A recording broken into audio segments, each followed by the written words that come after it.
Good evening, ladies and gentlemen, and welcome to a Kings of War tournament report on AltiBash 3, which was this weekend. Now, as you can see from the image here, the orange Goblins are back. This is the first time I've taken them to a tournament in quite a few months because I've been focusing on that good old undead double legion build, you may call it, for a while. But Goblins back, I thought, it's about time they came out and did some wonderful snow-based orange-clad murdering, and plenty of that was had, let me tell you. So I'll give you some info on the tournament first of all. It was at the Altrincham Gaming Club, which is in a church hall, which is quite hot. I tried to stay away from the old radiators as much as possible, but there was one of the games where the side of the table I wanted to be on was right next to a radiator, and I had to decide, do I prioritize how well I might do in this game or my health? And in the end, I decided to go next to the radiator to get the side I wanted. And luckily, I didn't have any ill effects. I didn't faint in the middle of the tournament, so that's a good thing. I see we've got some people in the chat already, by the way. The likes of Rob Lloyd, Sweet, Mickey Genver, Bazooka J Rambo, Skeleton Flower is in there, the master of Skill-O-Vision. So this tournament, it was 2,000 points, 4 games in a day. There were 16 participants. It was closed lists, and I'll talk a bit about what that means in a minute. And also there was a free reroll per game. So you could reroll any roll of up to 2 dice in each game. You can't reroll a reroll, and you can't use it on certain things, such as the roll for first turn or the roll for whether there's a turn 7 or not. You can only use it on your own dice, not your opponent's. So there are some limitations on it, but that does come up a few times. So the idea of it being a closed list tournament means that your opponent doesn't know any of the artifacts that you've got, or magic items, if you will, if you're familiar with other game systems. So there are a few items that make that a particularly intriguing proposition, because there are a few that grant abilities such as +1 speed, for example. So the way it works, it's more like chess than any random charge distance game, because you always know exactly how your opponent's pieces can move around and exactly how far they can go. And then an item that gives them an extra bit of speed that you don't know about beforehand. It's like playing chess and finding out that suddenly one of their pawns is allowed to move 3 spaces instead of 1. So they just immediately take your queen, for instance. So things like that you have to be careful of. There's also an item which I like taking in closed lists, which is the crystal pendant of Retribution, which is like he's basically like a suicide bomber. When he gets killed, he explodes, and he does lots of damage to the person that was attacking him. So your opponent has to actually roll dice and damage themselves after they kill that unit. Some of these things, if you know what you're looking for, you can kind of see them coming if you've played in closed tournaments before. If you're up against me, and with my Goblins in particular, and there's a Biggit, which is a fairly cheap character, if he is just running amok right in front of your most powerful unit, chances are he's probably got explosives strapped to him if it's a closed list. Although, on the other hand, now that I'm well known for using that ploy, if I take one and he doesn't have it, I could double bluff people with it and save myself 50 points and use those on something else. So you never know. Do you decide to charge him with your high defense unit, knowing that those piercing 3 wounds are going to be going through? We shall see. So let's go on to the image. Someone else took this picture of my army, but they're all just sitting here nicely on top of the box. You can see my orange backpack on the floor there and the old orange dice bag there. And I'll go through the list. It's in the video description as well, but I'll run through it here. I've got this printed out version right here in front of me, which you can hear, evidence, paper rustling in front of the microphone.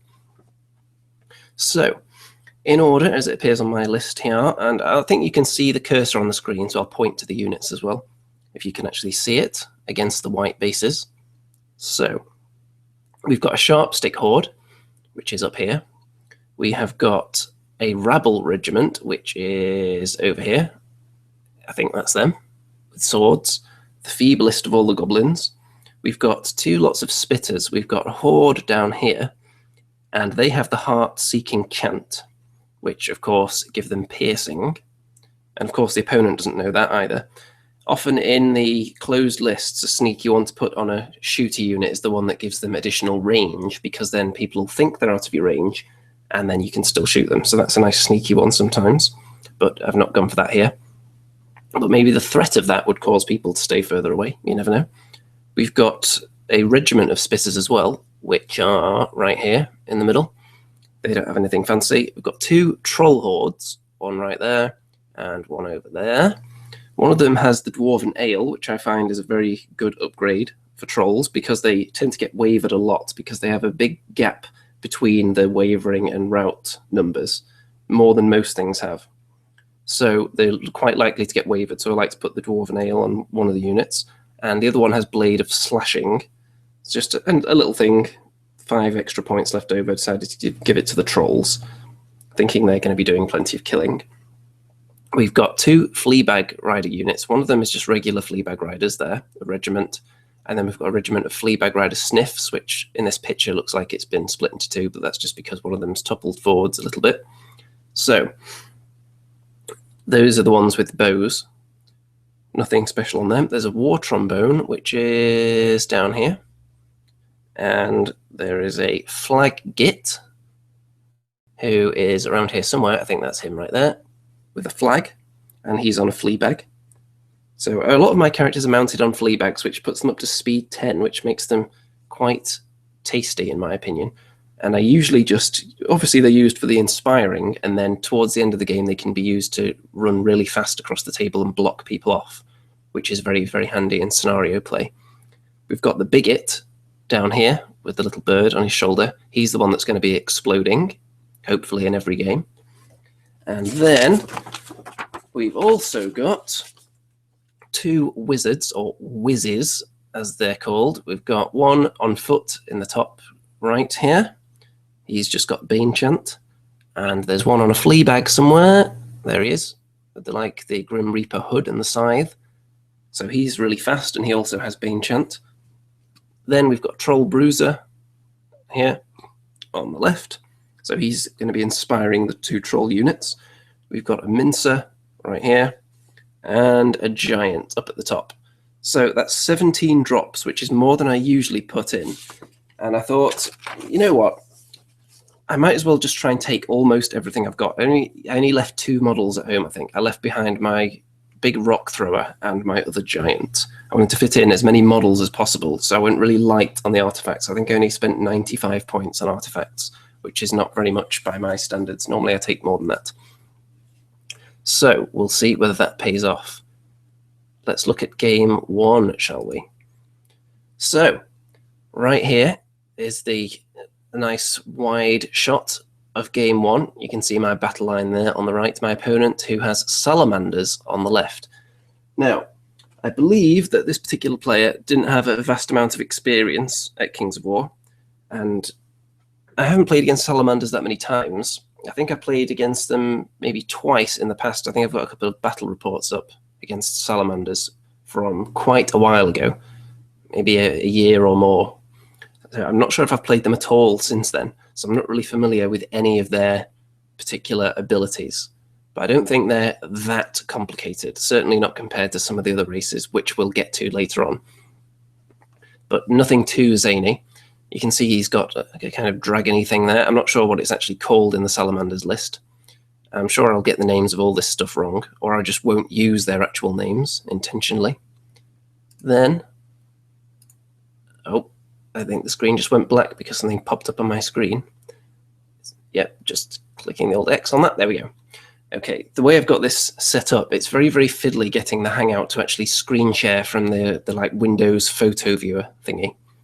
So if anything comes up on the screen, or if I click on a different window, for example, to check the comments, then it all turns black. But thinking ahead, I've actually got the comments in the corner of the screen, so I don't have to actually click on them at all. I can just read them all. Let's see if we've got any interesting ones in so far. Well, Mickey Jenber said big tub bub bub bub.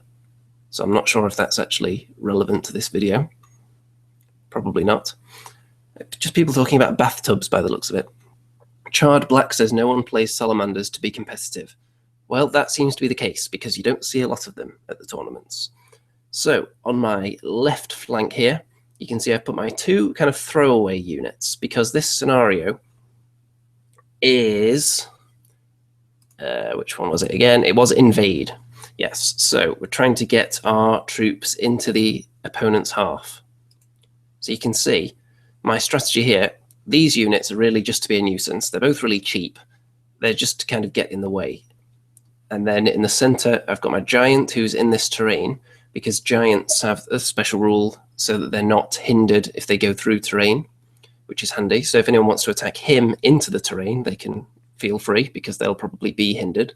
And if he then charges out into them, he won't be. So I always try and put my giants around the terrain because they're one of the few units that won't be affected by it at all. Drunken Deer, our halflings played at all. There was actually a halfling army at this tournament. I didn't play against it, but there was one there, so there was some representation there. We've got the Sharpstick Thrower also in the difficult terrain, so it's a bit more difficult for someone to attack that, hopefully. Then we've got the exploding Biggit. Now, of course, my opponent doesn't know that this is exploding, so hopefully they won't realize and they'll charge their best unit into it when I park it right in front of them in a minute. Then we've got the Spitter Horde behind him because he's not going to be blocking them. He's only individual and he'd be getting out the way anyway. And I've got the big meaty center right here, which is a strategy I use in a lot of games when I take this many trolls. 2 troll hordes, troll bruiser right in the middle. And they're backed up by the war trombone, which of course only needs the tiniest gap to see through because it's a breath weapon, so it's always going to be hitting on 4s regardless. And the 2 whizzes are right here as well, ready to do some Bane Chanting, this one on the archers, or the spitters should I say, and this one probably on the war trombone.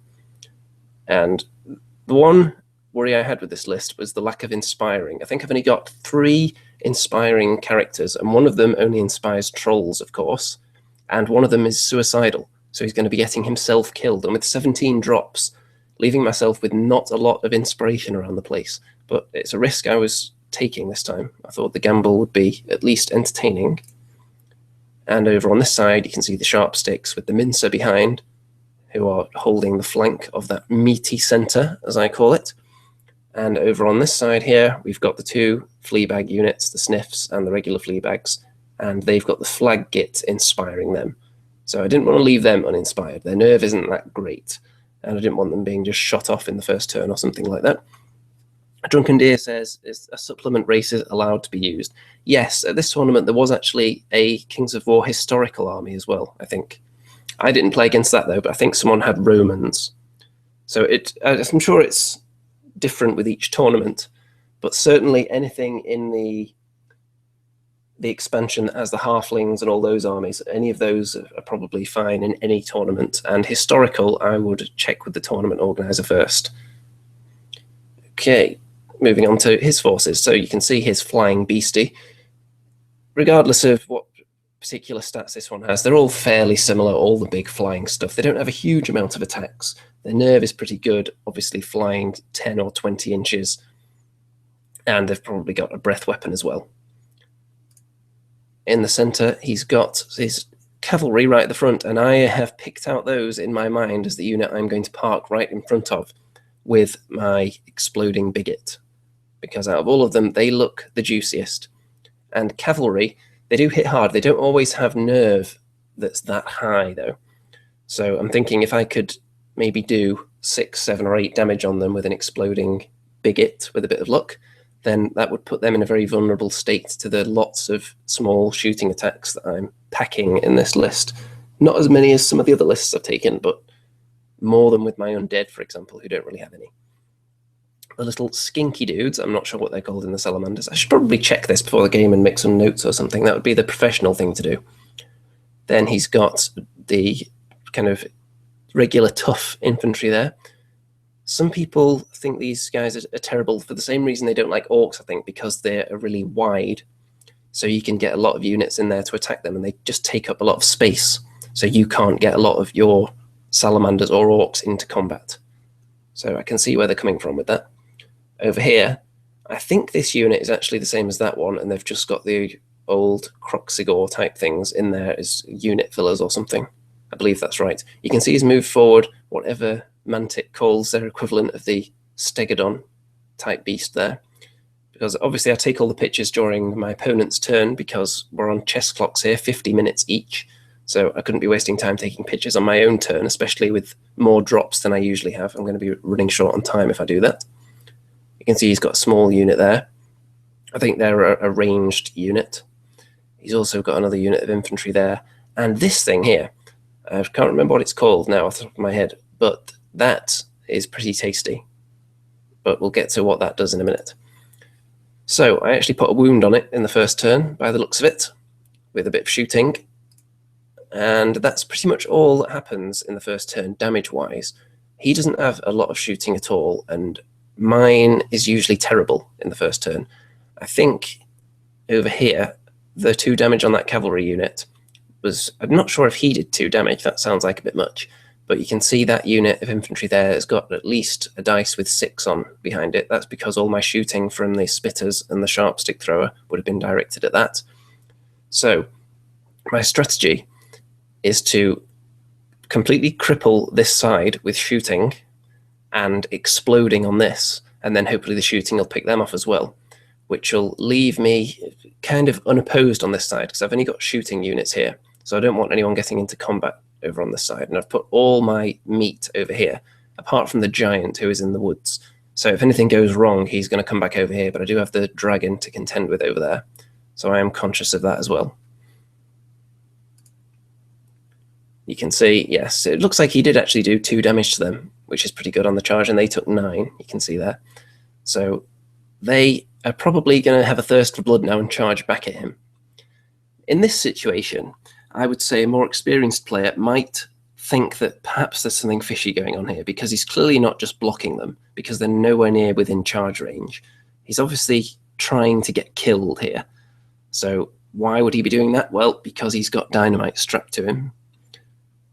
Normally, I try to be a little bit more subtle with it. I'll park him in front of your unit at a time when I would have blocked them anyway, so it's a bit less obvious.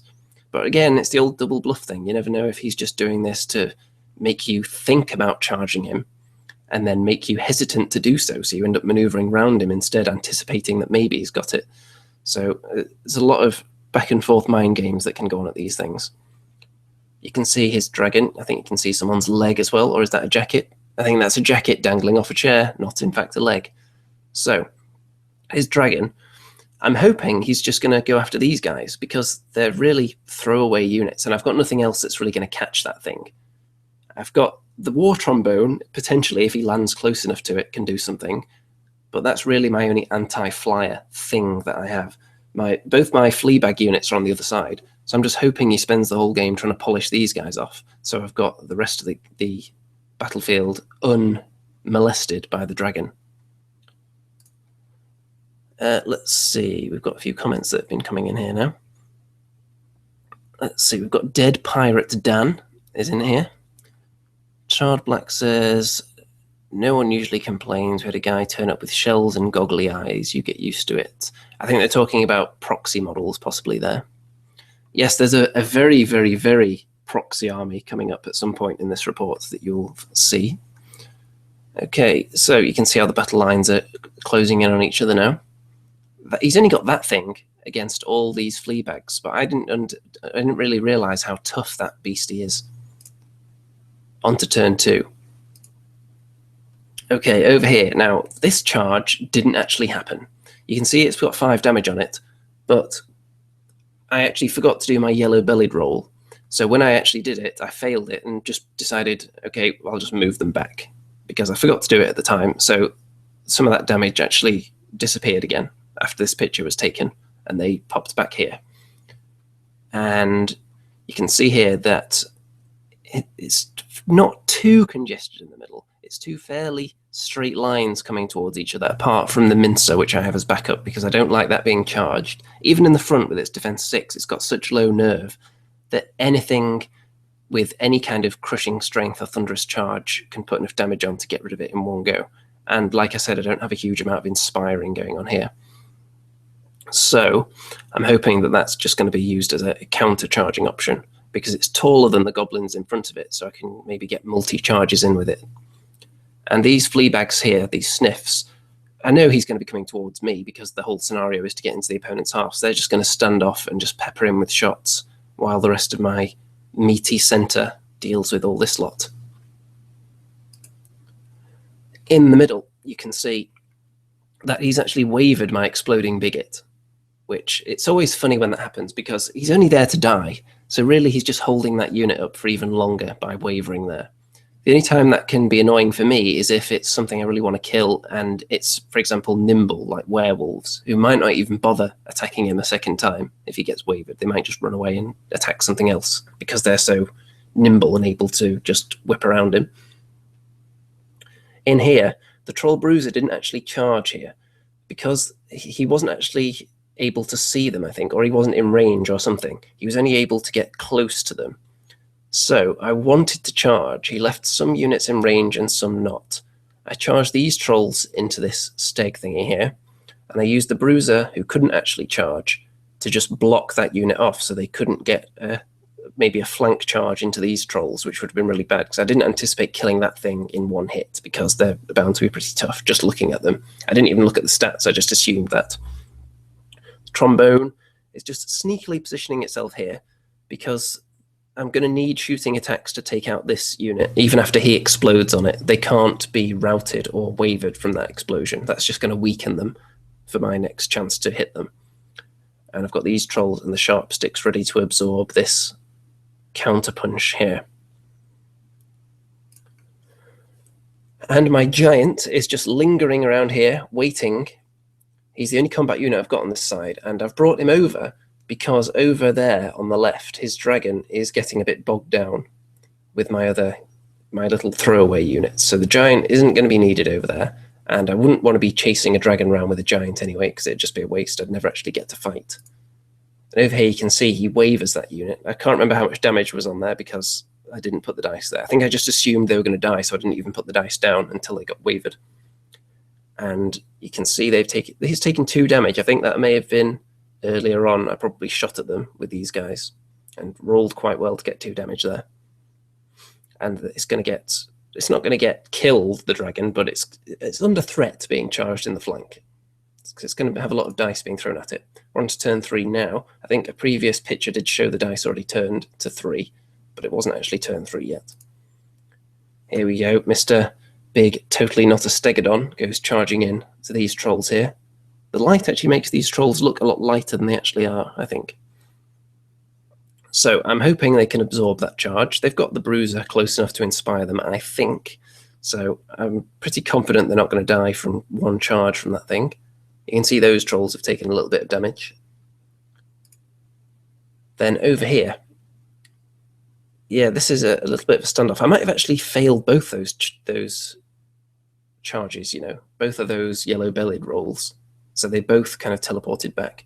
I see we've got MC1 Gamer, Dice Miniature Paint Guy, Gloom Dreddy Gaming, and a few other people have popped in there. There's 26 viewers at the moment. Not everyone's commenting, obviously. I'm sure some people are furiously taking down in-depth tactical notes because, as we know, I am a Kings of War maestro. And you can see that he decided to fly the dragon behind this unit. He couldn't get very far because he couldn't actually pivot. Because these units were within an inch of him, he couldn't turn around and face the direction he wanted to because he's not on a square base. So he decided to fly over them instead and then breath them, which put all that damage on them, but then he double wand it. However, he decided to use his once per game reroll and did actually kill them with the reroll. So it's got that out of the way on a really insignificant unit of goblins, so I'm not too unhappy about that. Taking away that reroll for the future. And yes, the exploding crystal actually does go off because he finishes them off. He finishes that particular character off with his knights, and you can see that some damage has been done to them as a result. They're up to 7. And that might not sound like a lot, but on knights, usually you're not looking too far above 15 for their nerve value. So I'm thinking I've got a good chance of taking them down with maybe a good hit from either the Giant or a War Trombone. Then in the middle here, when I countercharged the totally not the Stegodon in the flank with these Sharpsticks and in the front with the trolls, I put quite a lot of, I wouldn't say a lot, an average amount of damage on it. And then I rolled 3 on the nerve test, which wasn't enough. And I think I needed to roll 7 to destroy it. So I thought, am I going to use my 1 reroll per game on a roll that is slightly in my favor? I should get it on average, but it's by no means a guarantee. And I decided to do it, and I rolled a 7, and it was gone. So that could be quite huge, because that thing was quite a heavy hitter, and I wouldn't have liked to take another hit on my trolls from it. Then over here, the Fleabags have got into combat, but they only did 1 damage by the looks of it. Probably they were hindered, though, because they would have gone through this terrain here. So I'm sure that didn't make it any easier. You can see the high-tech chest clock with my opponent's phone there. You can tell it's not my phone because it doesn't have a delicious orange case around it. A lot of people have fancy actual chess clocks now, but some people still use the app. I'm one of them. And you can see that there's about 20-ish minutes left on each person's clock at the moment. Turn 4. Okay, so the giant crunched straight through those knights and finished them off in 1 go. They'd already taken 7 damage. He probably did a few more. Not a huge amount, because he doesn't have that many attacks, but enough to remove them. And he didn't have any inspiring over here, so they were gone. And then I think these guys then countercharged. Well, it's not really a countercharge, but they charge into the giant on his turn. So you didn't see that piece of action there. Anything that happens on my turn is difficult to capture, because models have already been removed by the time I take the pictures. Over here, he charges the dragon into the back of this rabble, who were just running away towards his half, because I thought, you know what, I might as well just drag this dragon further away from the action and just hold it up for even longer. I'm going to tempt it to charge me, and then that'll just hold it up for even longer and get it away from my half for a second. So he had to deal with them in a way, because they would have been scoring points in his half, and most of the battle is on the center line at the moment, so it could have been pretty close if it stays even over there. You can see here, those dice are still there in this picture. These trolls haven't taken too much damage, and with their regen, you really have to be piling on the damage in 1 go on trolls, ideally, because regen on a 5+, I was actually rolling quite well for regen at this tournament, so yeah, they might have taken a bit more than that and then regenerated some of it. The troll Bruiser taking on that unit there, he's only taken 2. They've taken 4, so it's definitely looking in my favor, this central battleground here. He's not got a huge amount left. The knights being gone, they were his big heavy-hitting unit, and they never really got to fight anything other than a unit that wanted to be killed. So that was nice. And look at this little guy here. He killed the Fleabags. What the hell? I think he's 95 points, so pretty tasty. I would suggest Salamander players look into having more than 1 of these things. It would help if I could remember what they were called. I should just get a book and look, really, shouldn't I? But never mind. And his dragon does, of course, kill the rabble by charging them in the rear. But another reason I exposed their rear to him was because, obviously, clocks are running down. And I thought, he might not even bother charging them when he's got to roll 3 times his attacks, charging a really cheap unit that is going to score, so it would give him a dilemma, but he decided to do it in the end, and he killed them. Then in the middle here, the troll Bruiser actually gets killed by them, so they rolled quite well, I think.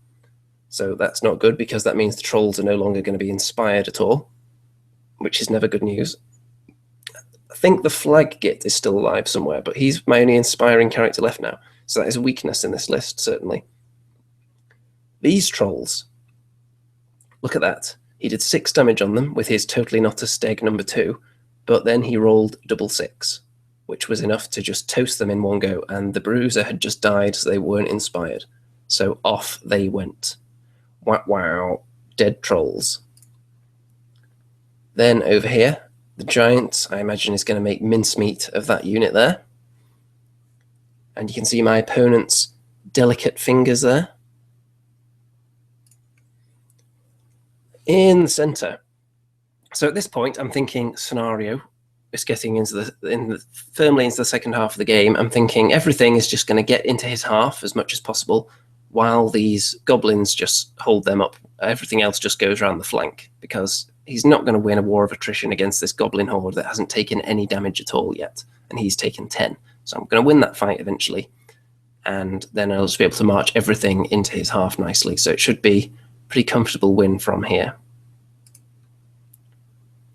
And you can see here that his fire-breathing lizard is currently out of the action, pretty much. There's not much it can do. It can move down here, and then it can spit its venomous breath or whatever it is at my units and maybe kill one of them. But it's not going to affect the game too much now. Turn 5. And look at this. The dragon gets into the flank of my giant, which isn't very nice at all. I was hoping the giant would kill them in one go, so then I could have at least turned to face the dragon. But no, dragon in the flank, never a good idea. Because, of course, they're doubling their attacks, which is rare as characters because they're not individuals when they're on dragon. So they do double and triple their attacks in the flank and rear.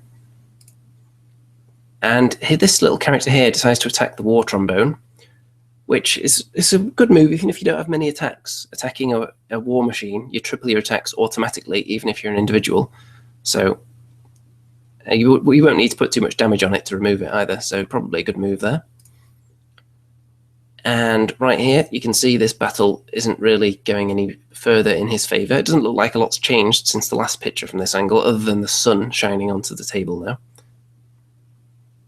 Got my little wizard hiding behind them. He'll be constantly Bane Chanting these Sharpsticks at this point, which I think against that unit means they're wounding on 2s, which is nice. His lizard manages to waver the Mincer with its fiery breath. Only putting 2 damage on it, but like I said, the Mincer's nerve is not very high at all. Mickey Jenver, what is a War Trombone? Well, a War Trombone is the MVP of the Goblin army list. Everyone swears by them, all the Goblin players. It's like a giant trumpet that fires out whatever toxic or flammable substance they put in there. And it's a breath attack. So it always hits on a 4+, regardless of any cover or anything.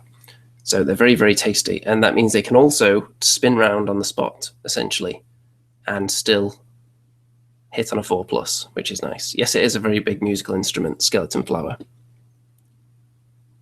I'm sure you can discuss very big musical instruments on your next Scale-O-Vision show, if you like.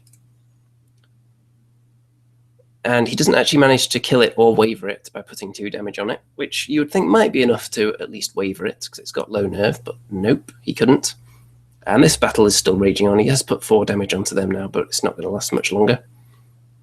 He doesn't do much with the dragon in the flank here. He rolls really badly, I think, for this dragon's attacks. So the giant is still alive, which is really bad news for him, because now I have the choice. I can either countercharge the dragon with the giant, or I could countercharge them.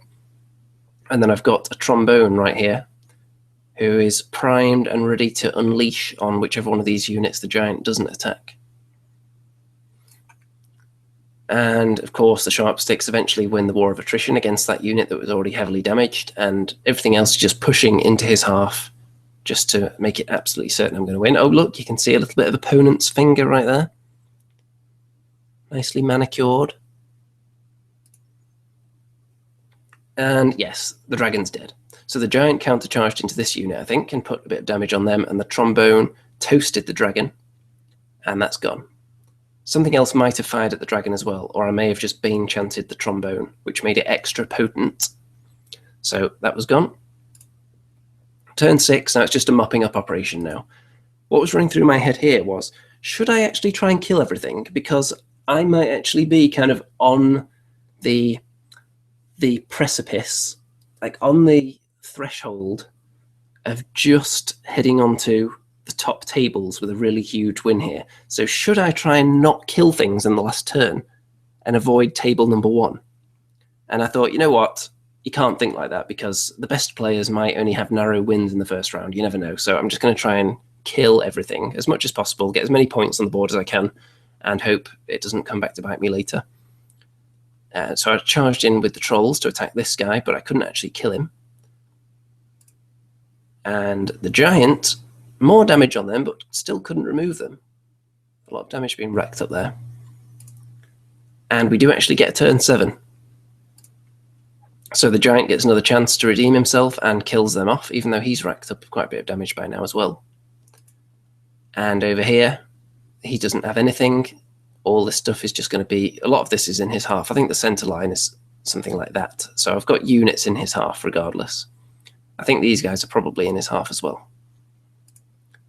And the trolls on this thing can't kill it, but that's the only model he's got left, which was 95 points. So I didn't lose a huge amount, and he lost almost everything, which I believe scored me maximum points in that round. The way the scoring works is it's 1 for a loss, 3 for a draw, 5 for a win, and then you have another potential 5 points, which is based on how much of the opponent's army you killed.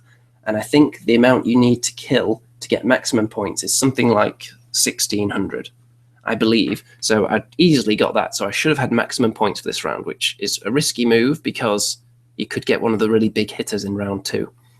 So we'll see. I know for a fact that I was in 4th place after this as well. So that means other people must have tabled their opponents completely. And there was one model left here, which prevented me being on the top table. And I was on the table number 2 instead.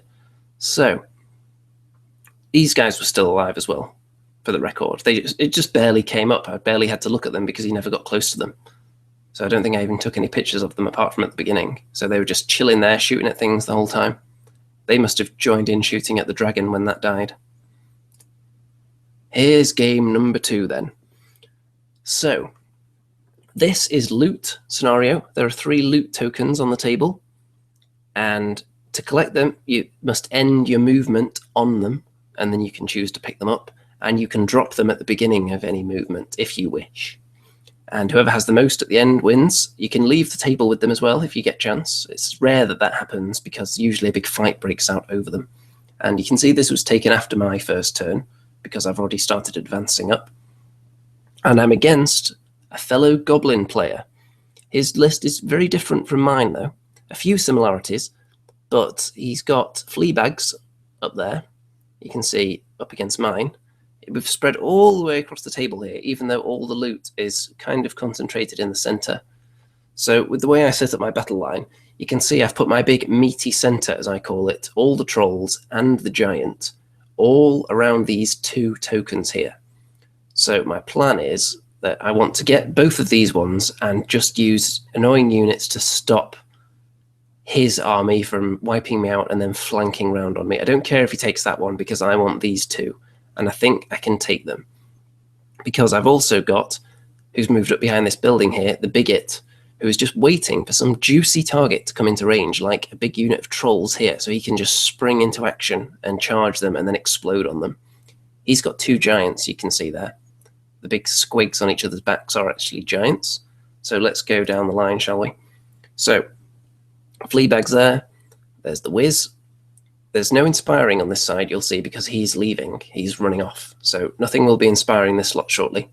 In the difficult terrain, I've got my Sharpstick Thrower again, and also the Spitters, the Trolls and the Giant in the center. Troll Bruiser slightly behind. You can see through that gap, though. So if I want to do any multi-charging, I can. It just means it's basically impossible for him to be charged. Then the War Trombone, just hiding behind an obstacle. Because, of course, its shots won't be hindered whatever it shoots over or through or anything. But anyone wanting to charge that may have slightly more trouble because it's behind there. I'll probably want to get it even closer than that at some point, though. Small unit of Spitters. I really don't like this unit at all. I always have trouble deciding where to put them. They're really only in there to make up the numbers. And I'd rather have something in there like maybe some more beasts.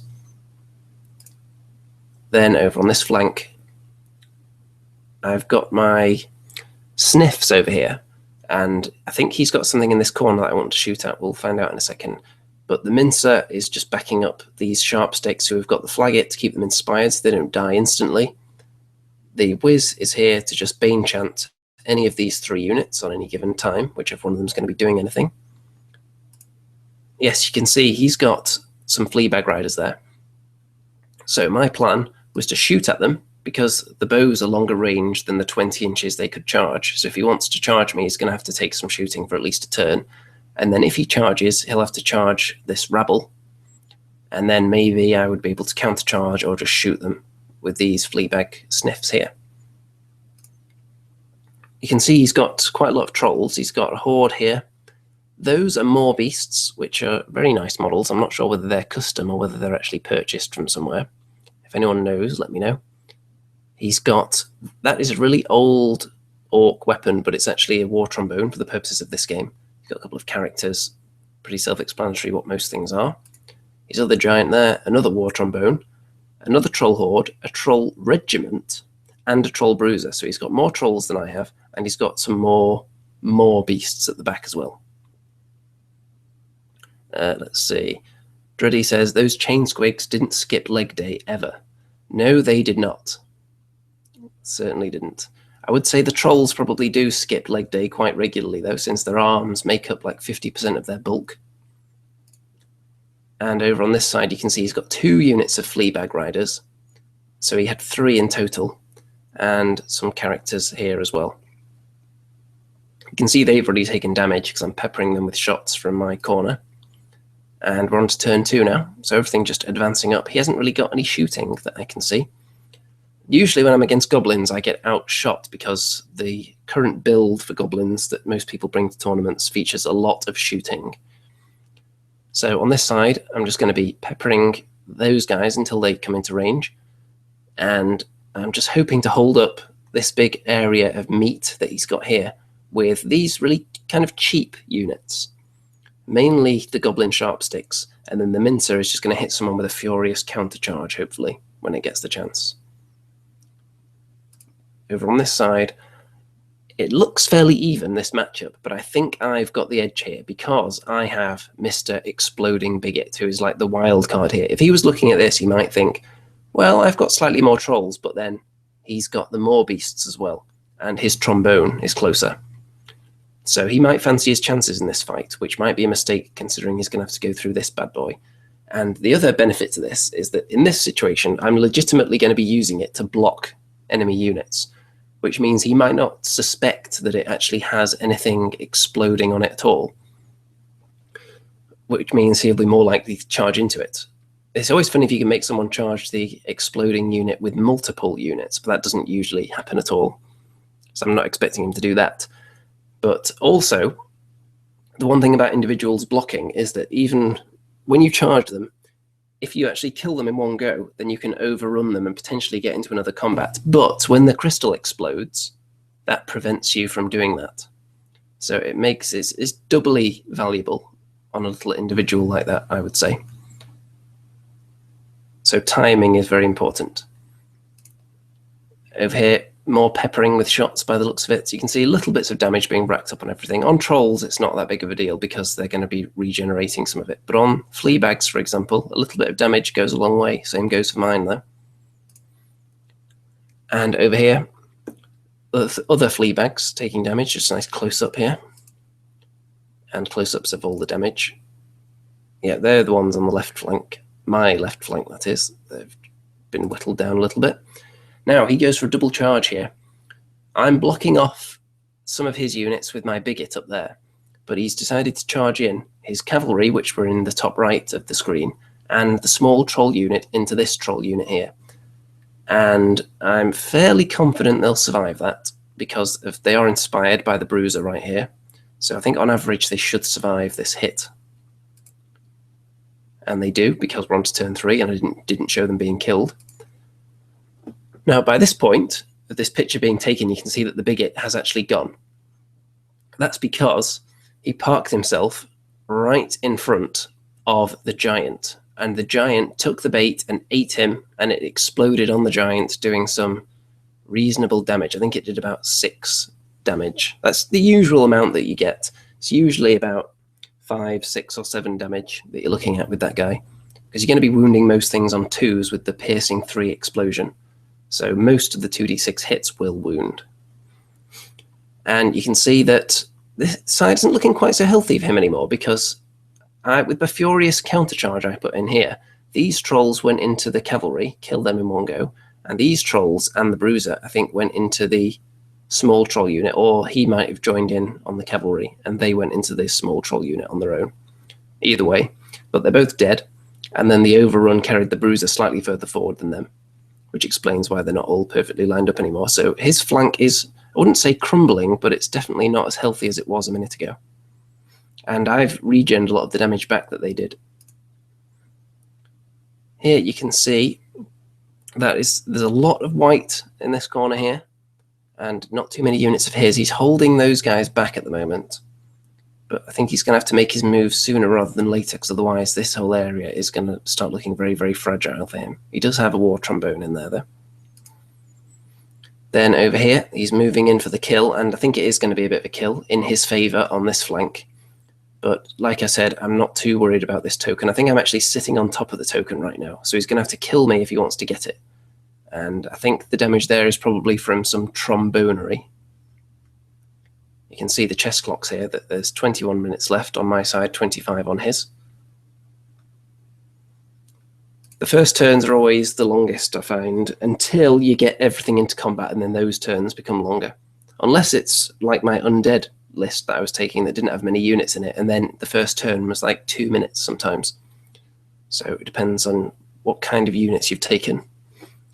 And yes, a double charge from a giant and a troll horde into the Sharpstick Horde, and they only put 6 damage on it though, by the looks of it, so not going to be enough to take it out in one go, which means that he is actually going to get charged probably by the Mincer, which would not be good news for him, unless... I'll get back to that in a moment, because I think there's some other shifts that take place over there. Over here, he's charged his Bruiser into my giant. His Bruiser's taken a bit of damage, but he's got him in there, and he's got his giant poised. This giant is wounded. You can't actually see how many it's taken, though, but he is wounded from the exploding Biggit, I think. Or it may have actually been the Bruiser that killed him. It could have been, actually, and that would explain why the Bruiser took damage. So yeah, it could have been him that killed the exploding Biggit, but the Troll, Bruiser, and Giant are actually fairly similar in there. The Giant can put out more damage, potentially, but the Bruiser is a bit more agile, shall we say, because he has the nimble rule, because it's kind of like an individual, but not. So I think he was probably the one that took the damage from it, looking at that. And he puts a bit of damage onto the Giant. So yeah, his Giant must be on full health at this point then. There's a token right there as well, which he's not picking up at the moment. Over here. Now you can see that taking that picture may have been premature, actually, because I think he killed that Sharpstick unit. The damage they took must have been prior to combat, actually. It must have been from the trombone. So when this big hit came in, it must have put enough on to kill them. I think that's what happened. But the Mincer's there, though, so surely the Mincer's going to do some damage to them. Turn 4.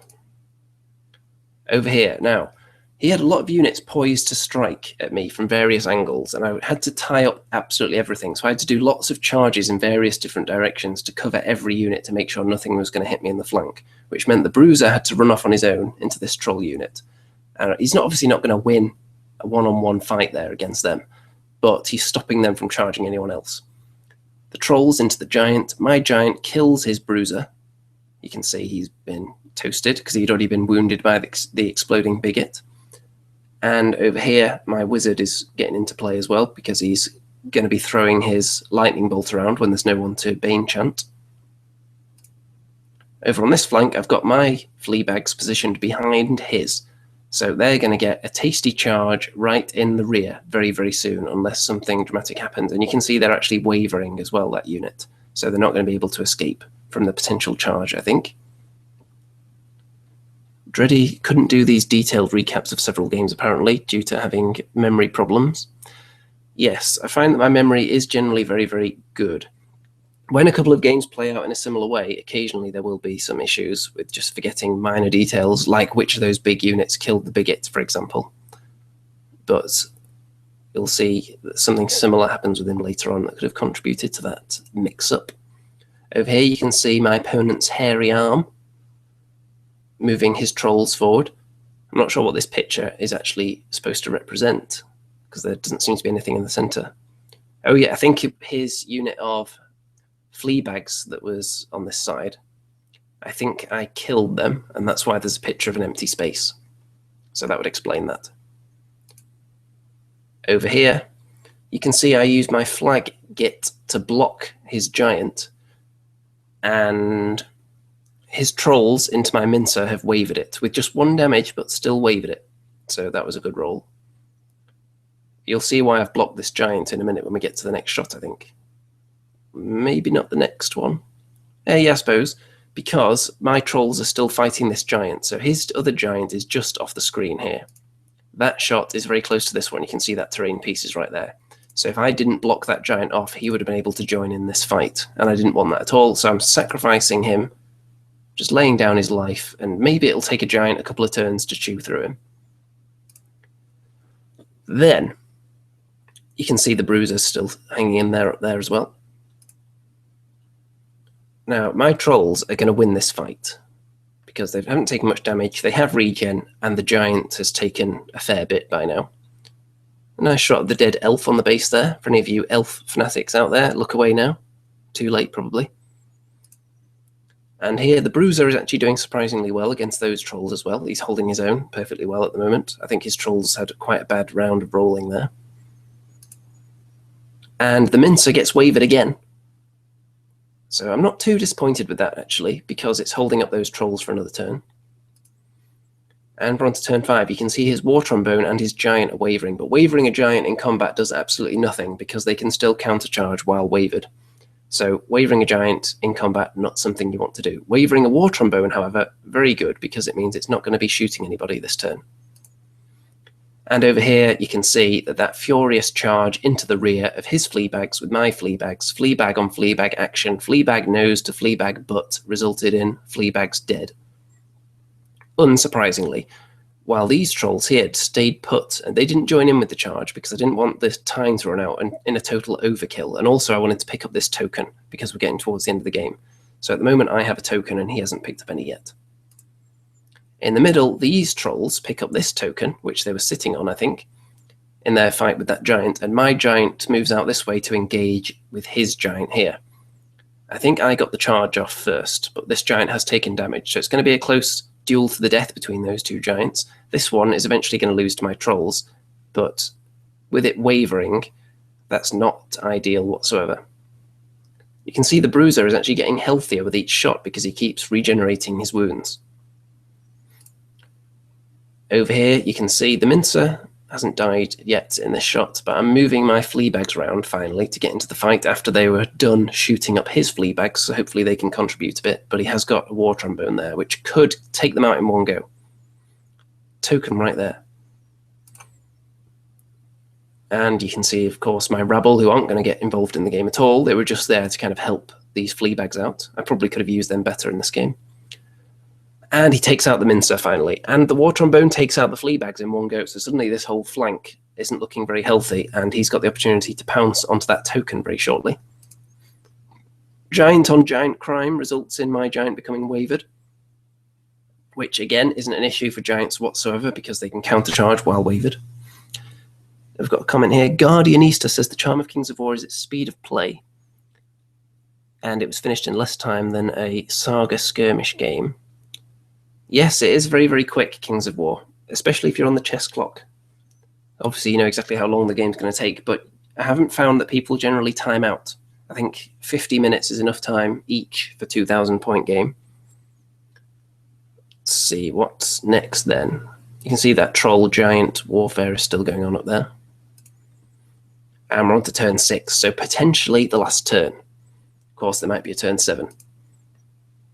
I do finally kill that giant with only 4 damage on this troll unit, and I'm holding a token. So at the moment, I'm holding 2 on troll units who haven't been damaged much at all. So I'm feeling quite confident at this stage because he hasn't even picked up 1 yet. And he's only going to have potentially 1 turn left to do so. And my troll Bruiser gets wavered, which is good news because it means his unit of trolls there isn't going to be able to get through him into this unit and attack them in the flank, which would have been nasty. Up here, giant warfare still raging on. They're not killing each other anytime soon, but that token is still just sitting there. Individuals can't pick it up, of course. And I send a wizard in to block that unit to make it less likely that they will be able to take this. Now, what I was thinking later on is that there is a way I could have positioned him so that they probably wouldn't have been able to get onto this by overrunning onto it at all. If I put him at a jaunty angle near the edge, they would have to move into him. He would spin round to face them, and then they would slide along. So I'm not sure whether with the exact distances we're looking at here, whether it would have been possible or not. I'm not sure whether I would have been able to actually move him to a suitable position for that to work, or whether this unit was positioned well enough so that it wouldn't have worked regardless.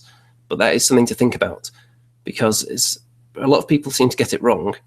But when you're aligning an individual to a unit that's charged them, all the individual does is kind of pivots to face them. He doesn't have to slide to the middle of the unit. The unit has to slide until their middle is with the individual. So I could have made this unit slide out of the way and then had no chance of overrunning onto the token, possibly.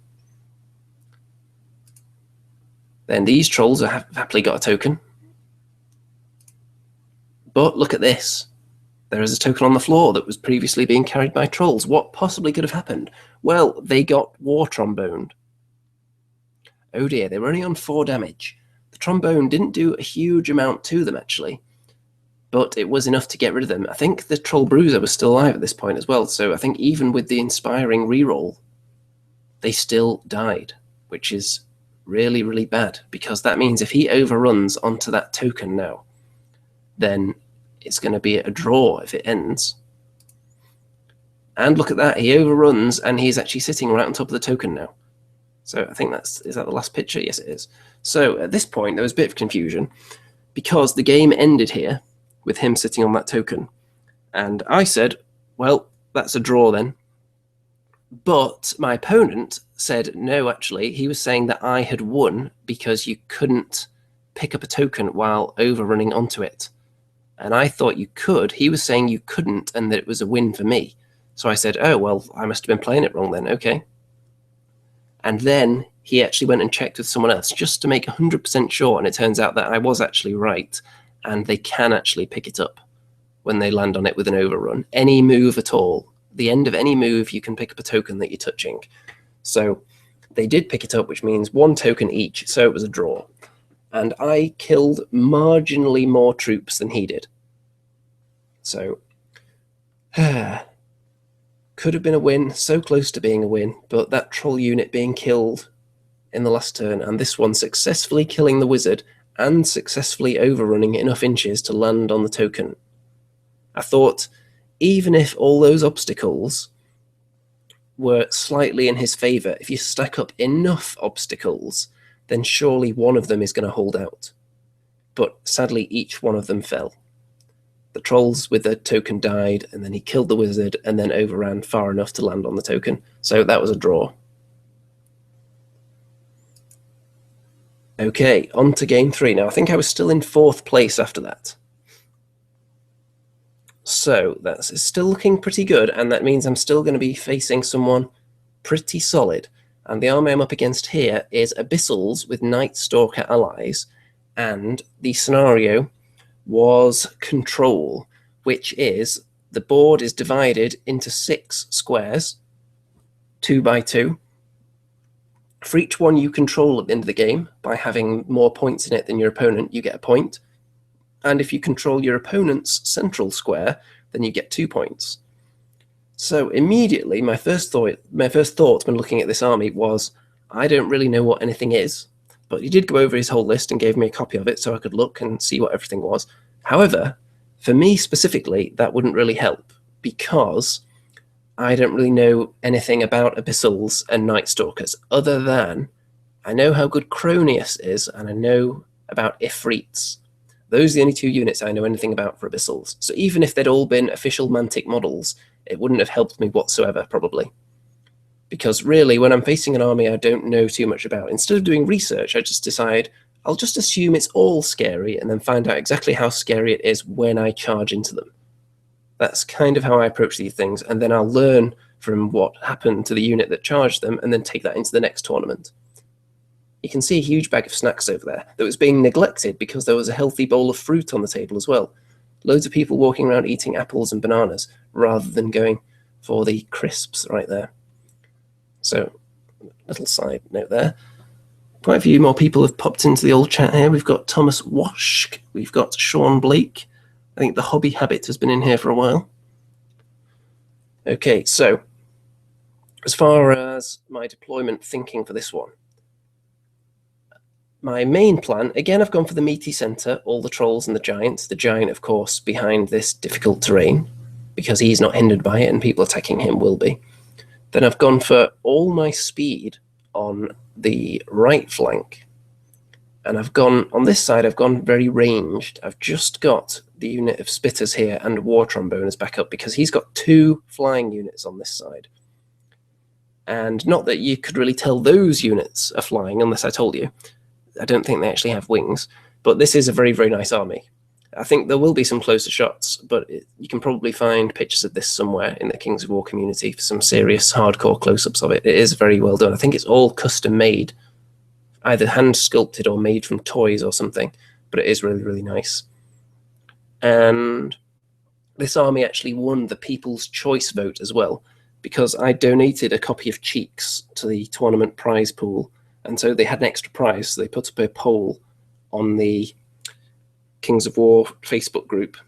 I think it was just a picture of every army, and then whichever one got the most likes was going to win, and this army actually won the Cheeks copy, so that was nice.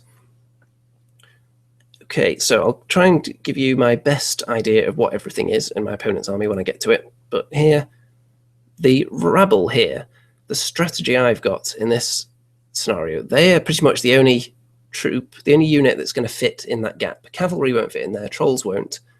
Only characters and small units that size, which I don't think he has any of. If we have a look at that, I don't think he has anything that small other than characters. So my thinking was, if I just linger them right on the center line, at the end of the game, they can nip back or forward into whichever square I want to control. Because I think he went first, looking at this. I think he moved all his units first. So I'm going to be going last. So whichever of these two sections he's not controlling, then I'm going to be able to nip into with the Rabble and just take a point. And it'll really mess with him because I've got more drops than him. So that's my strategy there. Over here, I just want to be able to shoot at his flyers. And I've also got the exploding Biggit here. The reason for this is twofold. One, because he's going to explode on a powerful unit. And two, because if he does 1 damage to them in combat, which he should do, he's got 3 attacks, then they won't be able to fly. So they'll be stuck there, and they'll probably want to charge him to get their sweet vengeance for that, and then he'll explode on them.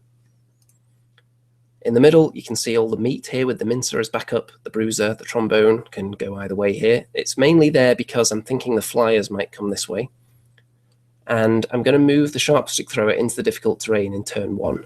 Now, maybe I could have positioned that somewhere else, but I thought that was a good spot right in the middle.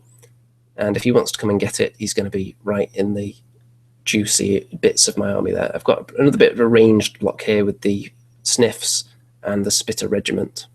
You can see I've got all my wavered tokens ready because trolls seem to get wavered a lot. And on this side, I've got my Sharpsticks behind the Fleabags because he's got some fast units up there. And I've got a Flaggit over here to give them some inspiring. Now, his army, starting as I look at it on the right flank, this is a unit of knights here, and I think they are hellhounds of some description at the front. There's a bit of a screen for the knights. You can see that they are very, very creepy looking, all of these units. We had to actually put the chess clock in the middle of the table here because we're both using the flanks. Now, these are the Night Stalker allies, I think, and I can't remember for the life of me what the unit's called, but I prefer to think of them as kind of Thomas the Tank Engine saxophones. I think that's the most fitting description they're going to have. Then in the middle here, this guy was Cronius. These guys would have been gargoyles, I think. These are, I can't remember what they're called, but they're kind of a standard, tough, hitty, almost troll-like infantry unit. Big, juicy infantry. Then he's got another little screening unit there, and this is just a basic infantry unit behind them, I think. Then over on this side, this is some kind of... I should really just look at the book, shouldn't I? You know what? I think I'm going to go and get the book right now. So I'll be back in 10 seconds.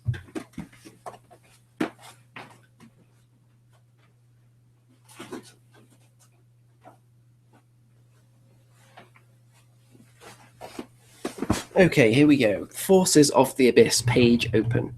Let's see what they would have been. Okay, can I find it? Okay, yeah, so these guys in the middle are Molochs. So that's that cleared up. And what is the name of this big thing? The Well of Souls, that's it. This is the Well of Souls, which it makes sense if you look at it. You can tell that that's a Well of Souls, can't you? Looks like it's spewing out some souls. And it's got like a giant demonic fetus with pipes going into it and kind of an evil voodoo totem head puking souls. That makes sense to me. And this unit here, they fly, but what were they called? That's the thing. Because he definitely had gargoyles, and there must be another unit that flies in here somewhere. I know he had some fleshlings, but I can't remember which one they were. What would these have been? Looking for something that has fly in its rules. Tortured Souls, probably. Yes, because they have Life Leech 2 as well. So those were Tortured Souls right here.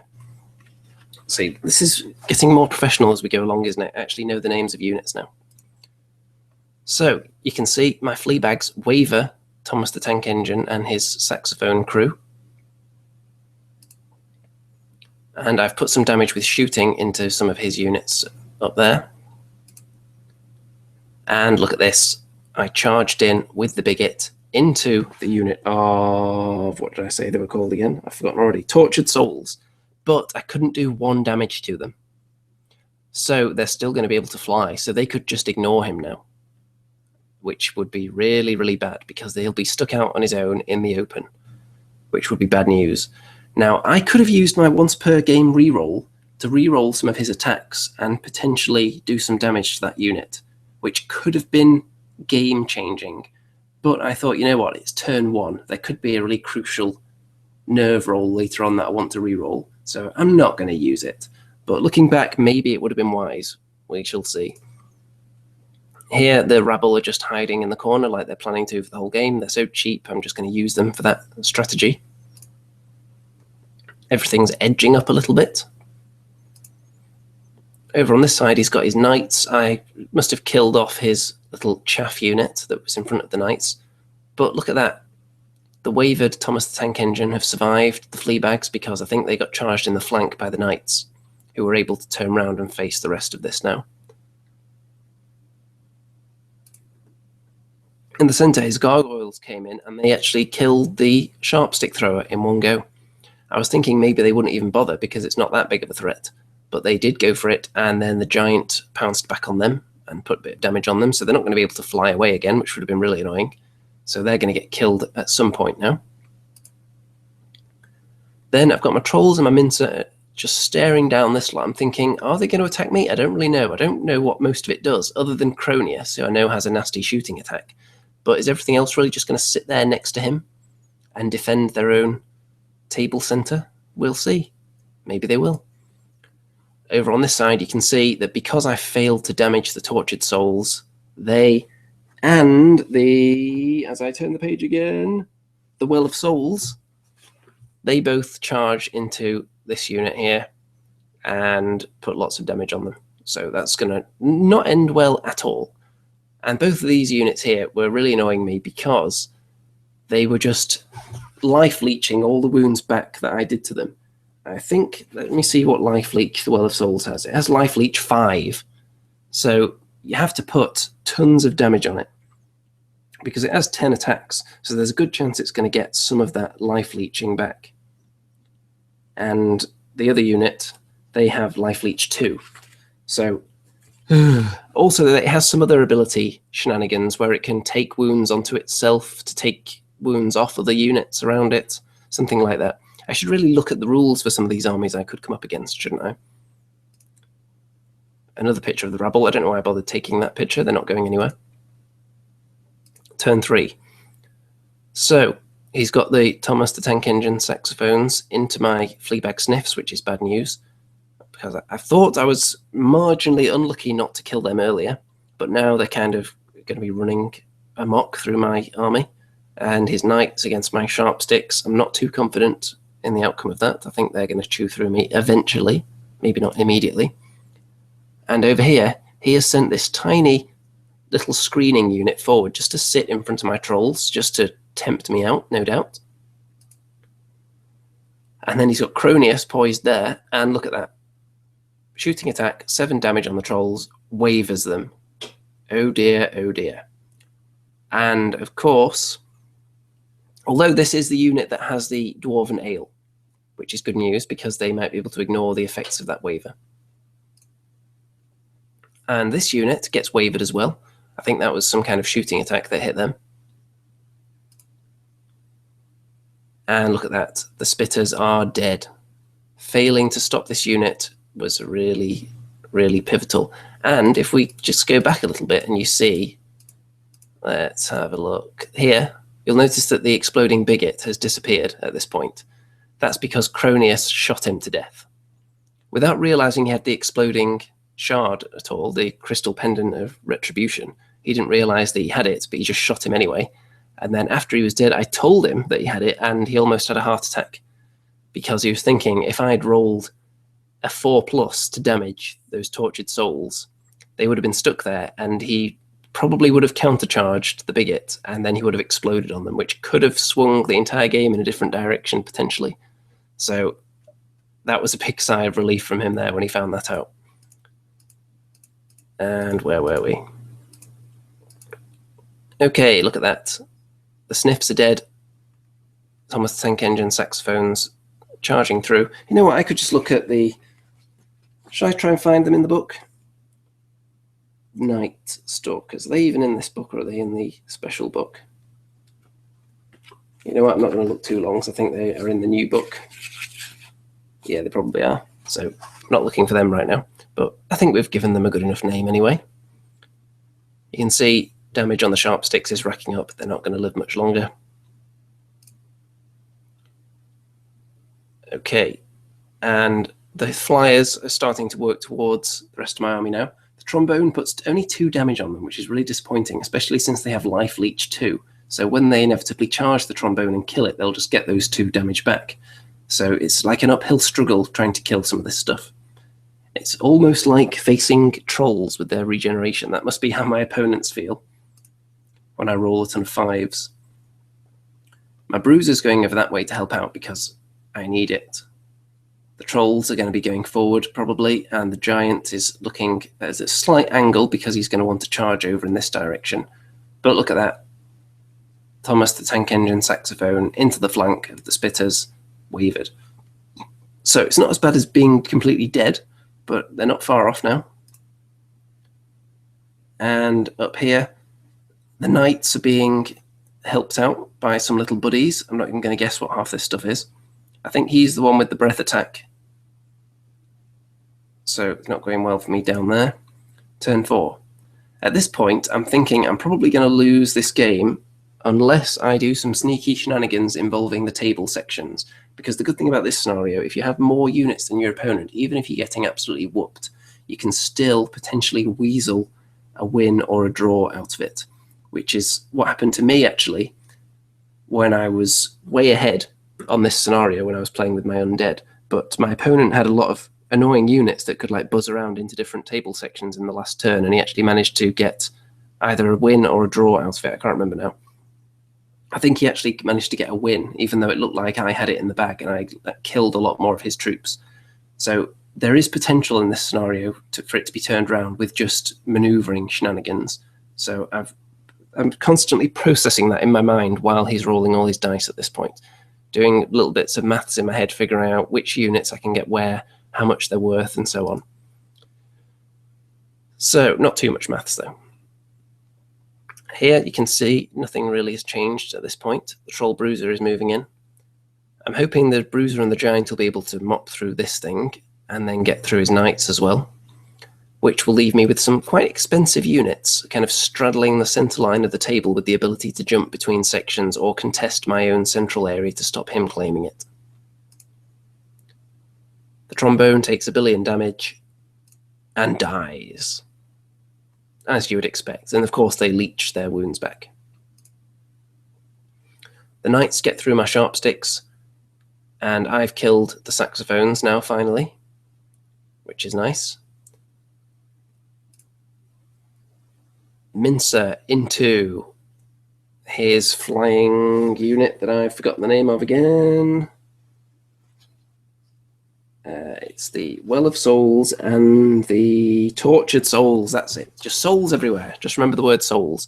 So Tortured Souls took 2 damage from the Mincer, which again is just going to be taken back as soon as they attack him. So just putting tiny amounts of damage onto these units at once is really bad. My Trolls make it all the way up there and attack that unit of just regular infantry. 4 damage, which was, this was maybe the worst roll I had in the whole tournament, I think, this roll with the Trolls attacks. I just rolled really, really terribly to attack that unit and only put 4 damage on. I was hoping to just sweep them out in one go and then either push on far enough to get out the charge arc or turn around to face these Molochs here. But it was just a really, really bad roll, only 4 damage. So they're stuck there, they're going to get charged in the flank. It will be hindered because of that obstacle unless they ignore it, but I don't think that's going to save them one bit. Turn 5. And incidentally, I think if that combat had gone my way, it would have been really, really close finale because of the positioning of the units. It would have been difficult to see who was claiming each of the table sections, and I would have had quite a few units left, almost one in every single section. So he would have had to spread himself out quite thinly and start working out which units were worth enough to claim table sections, and it would have made it very interesting, but failed. Over here, the Mincer is about to get minced, and these Trolls are about to get minced from both sides, and the Mincer does get minced. And my Giant and my Bruiser do take out his Knights at least, and now they're coming back because obviously I can't win if he's claiming 2 points for the table section in my centre, probably. That's quite an expensive one to leave, so I've got to at least be threatening to jump in it on the last turn with these units. At this point, it's still possible for me to get a draw. It's just becoming very, very difficult. And we're heading into turn 6. Cronius is heading into this table section here to stop me owning it. And look at that, he's got his own centre, he's got my centre, so I don't have enough units left to claim everything. So I was relying on him making a really ridiculous mistake at the end if I wanted to have any chance, and that didn't come. So they claim a table section for me. He's got his own centre, he's got my centre, so he's got 4. I've got 1 so far. 2 for the Bruiser, 3 for the Giant. So he wins 4-3. So you can see if my Trolls had got through that unit into his centre and made the Molochs start turning around on the spot, and Cronius couldn't have afforded to leave that area then. He would have had to stay there. So it would have suddenly become much more interesting, I think. The score would have been very, very close, and I might have been able to weasel a draw with a bit of luck at the end there.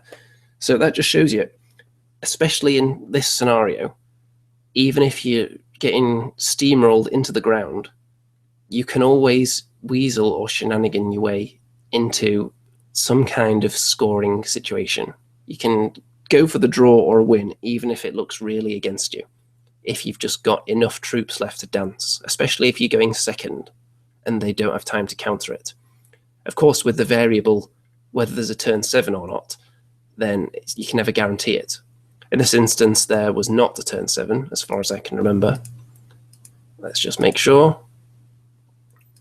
No, there wasn't. So you can look, there's how the table looked. That big pile is actually his dead pile at the end there. A couple of people walked past and thought all those units were still alive, which was quite amusing. But nope, they were all dead. So I had 3 units left. He had 1, 2, 3, 4, 5, 6, I think.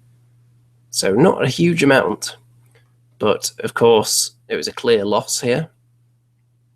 Could have been so different, I think, though.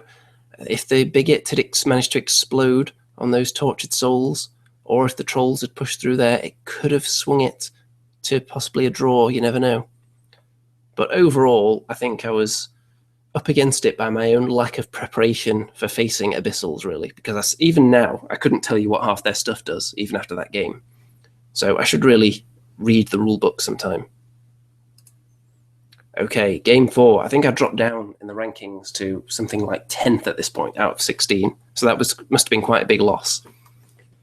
Okay, here we go. So, you thought you'd had enough of goblin on goblin action? Well, you're wrong, because I was against goblins again. Now, you might think this is a sea of unpainted grey goblins here, but actually, he was specifically targeting this table so he could camouflage his units on it. They're not actually grey at all, they're actually stone. You're not buying this, are you? Okay, unpainted goblin army, that's what we've got. A few of them are painted at the front, but for the most part, grey plastic. Apparently, Bazooka J. Rambo nodded off because of my soothing voice, which I can understand. Alright then, so this scenario was dominate, which is you have to be within 12 inches of this central point here. Entirely within 12 inches. So for a unit that takes up a lot of space, it's difficult to do. For an army that takes up a huge amount of space, like both of these armies, it's difficult to get that many units within 12 inches of that central area. So it's going to be hotly contested, and we've spread out all the way across the table, even though it's all about the centre. And I think my centre is looking a lot stronger than his here, because I've got all my trolls and my giant. I've put all the meat right in the middle with the mincer as well. And I'm just hoping to just hold up his flanks so they can't join in and help. And that's pretty much my strategy. I've only got shooting units down here, because I think by the time he gets to me with those Fleabags, it's going to be quite late into the game by the time he actually chews through both those units. And then he'll have to swing around and come in from the back. But I think it's going to take him long enough to do that, especially with these trees here as well. On this side, he's got some archers. I've got some of my faster units, and I've got the Sharpstick Thrower right in the corner, aimed directly through this gap here towards all his units, so I should be able to shoot most things most of the time that I want to. So I think I'm just going to park my meat in the center of the table and see if he can beat it. Quote of the day right there. Okay, a closer look at the battle lines now. Ranged on this side. The meaty center with the flag in there as well to inspire them, and the Bruiser to inspire them. We've got the exploding Biggit right here, so I can decide whether he wants to go this way or that way. Hint, it's probably going to be this way towards his tougher units. Then over here, I say that, but I think he's actually going to be going that way towards the giant. Then we've got the Wiz down here.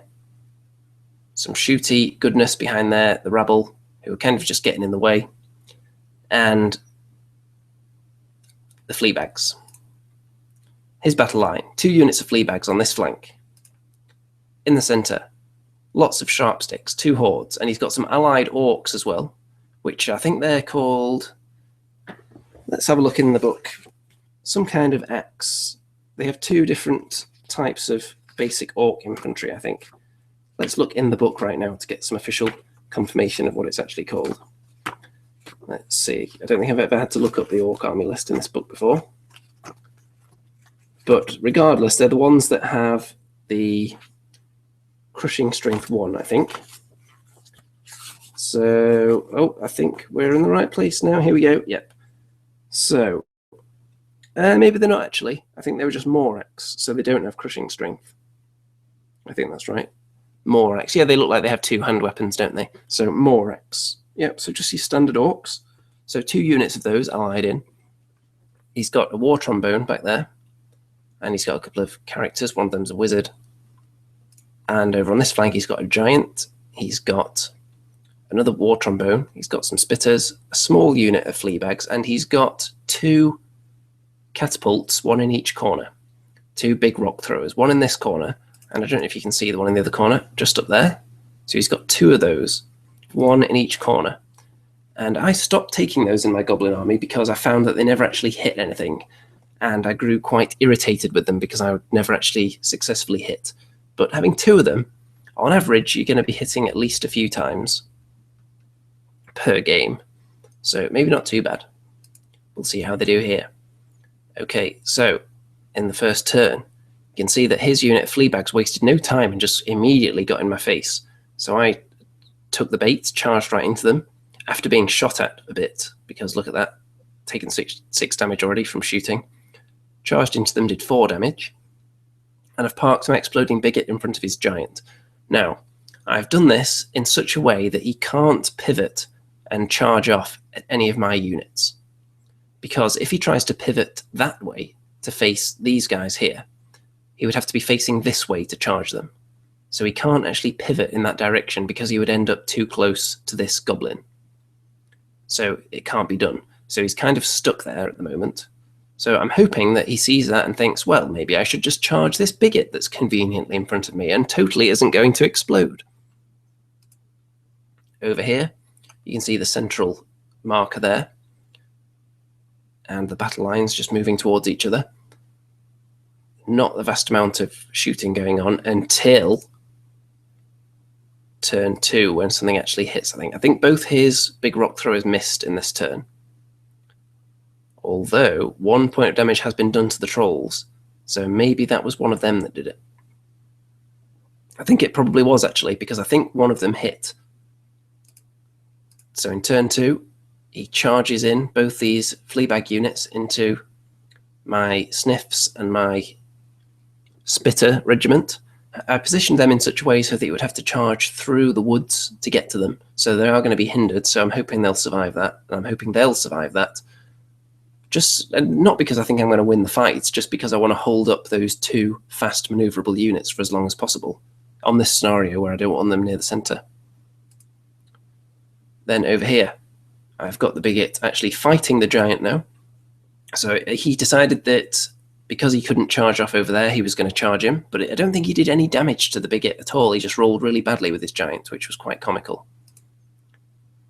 And in the middle here, you can see that he's got the goblins in front of his orcs in both situations. And looking at this, my tactical brain, the cogs start whirring around. And I'm thinking, I could steam in there, possibly kill both those units with what I have here. I could have like a... I don't think the trolls were actually in range to charge that unit up there. But I thought I could completely toast this one unit because I've got enough here to do it. I've got enough units right here. And then, but then what about this unit up here? I could charge the giant through the terrain that he won't be hindered by. I won't kill the unit, certainly, but I'll put damage on it. And in fact, I don't want to kill it.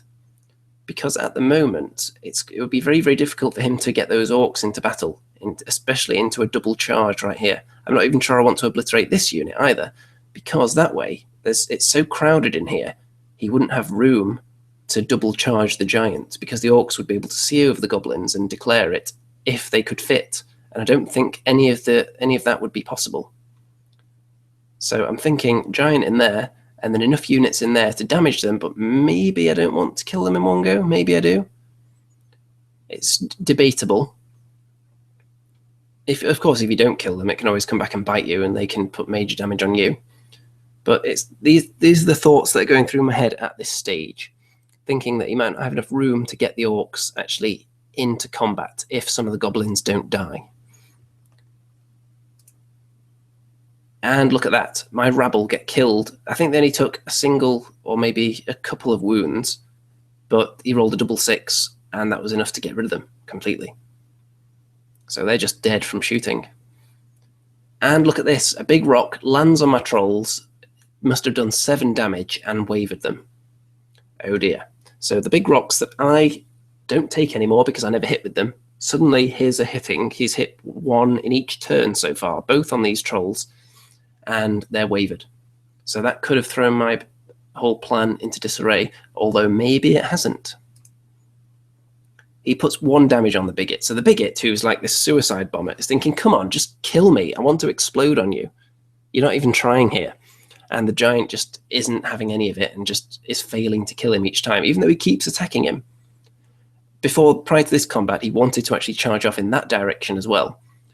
But in order to get away from me, because he's on a perfectly square base, he would have to turn completely to 90 degrees to charge, which meant that he wouldn't have actually been able to make contact with any of my units. So again, he decided to countercharge instead of turning around and just moving, knowing full well that with my nimble 20-inch move, I could just end up in front of him anyway.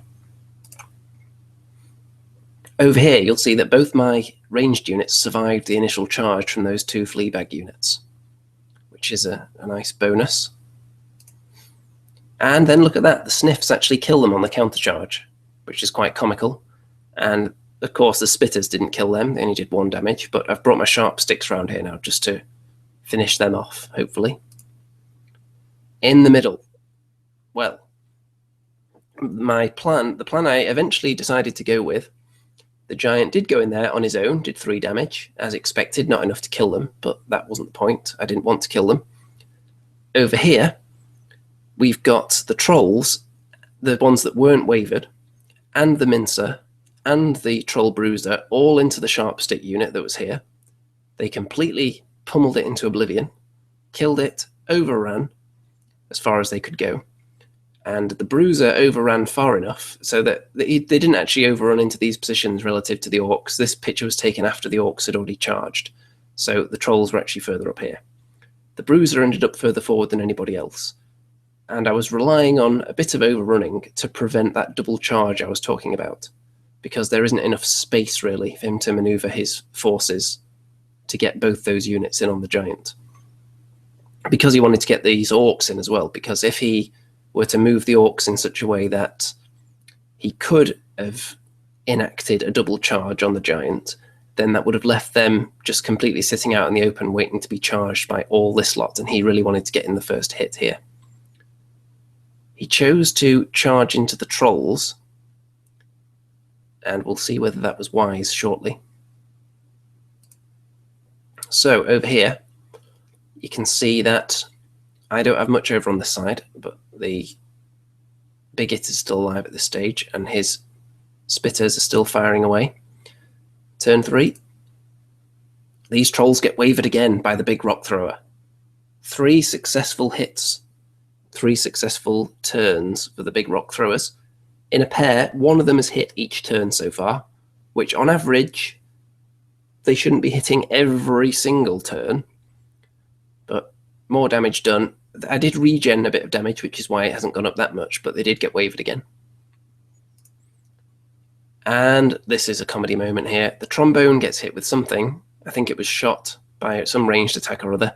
He rolled a double 1 and thought, you know what, I'll use my once per game reroll because I really want to kill that War Trombone. And then he rolled 3. So, yeah, not enough to kill the War Trombone. Over here, you can see that the Troll Bruiser is wavered by the Trombone, tromboning it right in the face. And look at that, the Biggit finally goes down to the Giant, but takes 7 damage off him. This is why I thought the Giant got hit by him in the previous game. I was thinking of this one. So this Giant takes 7 damage from the exploding crystal pendant.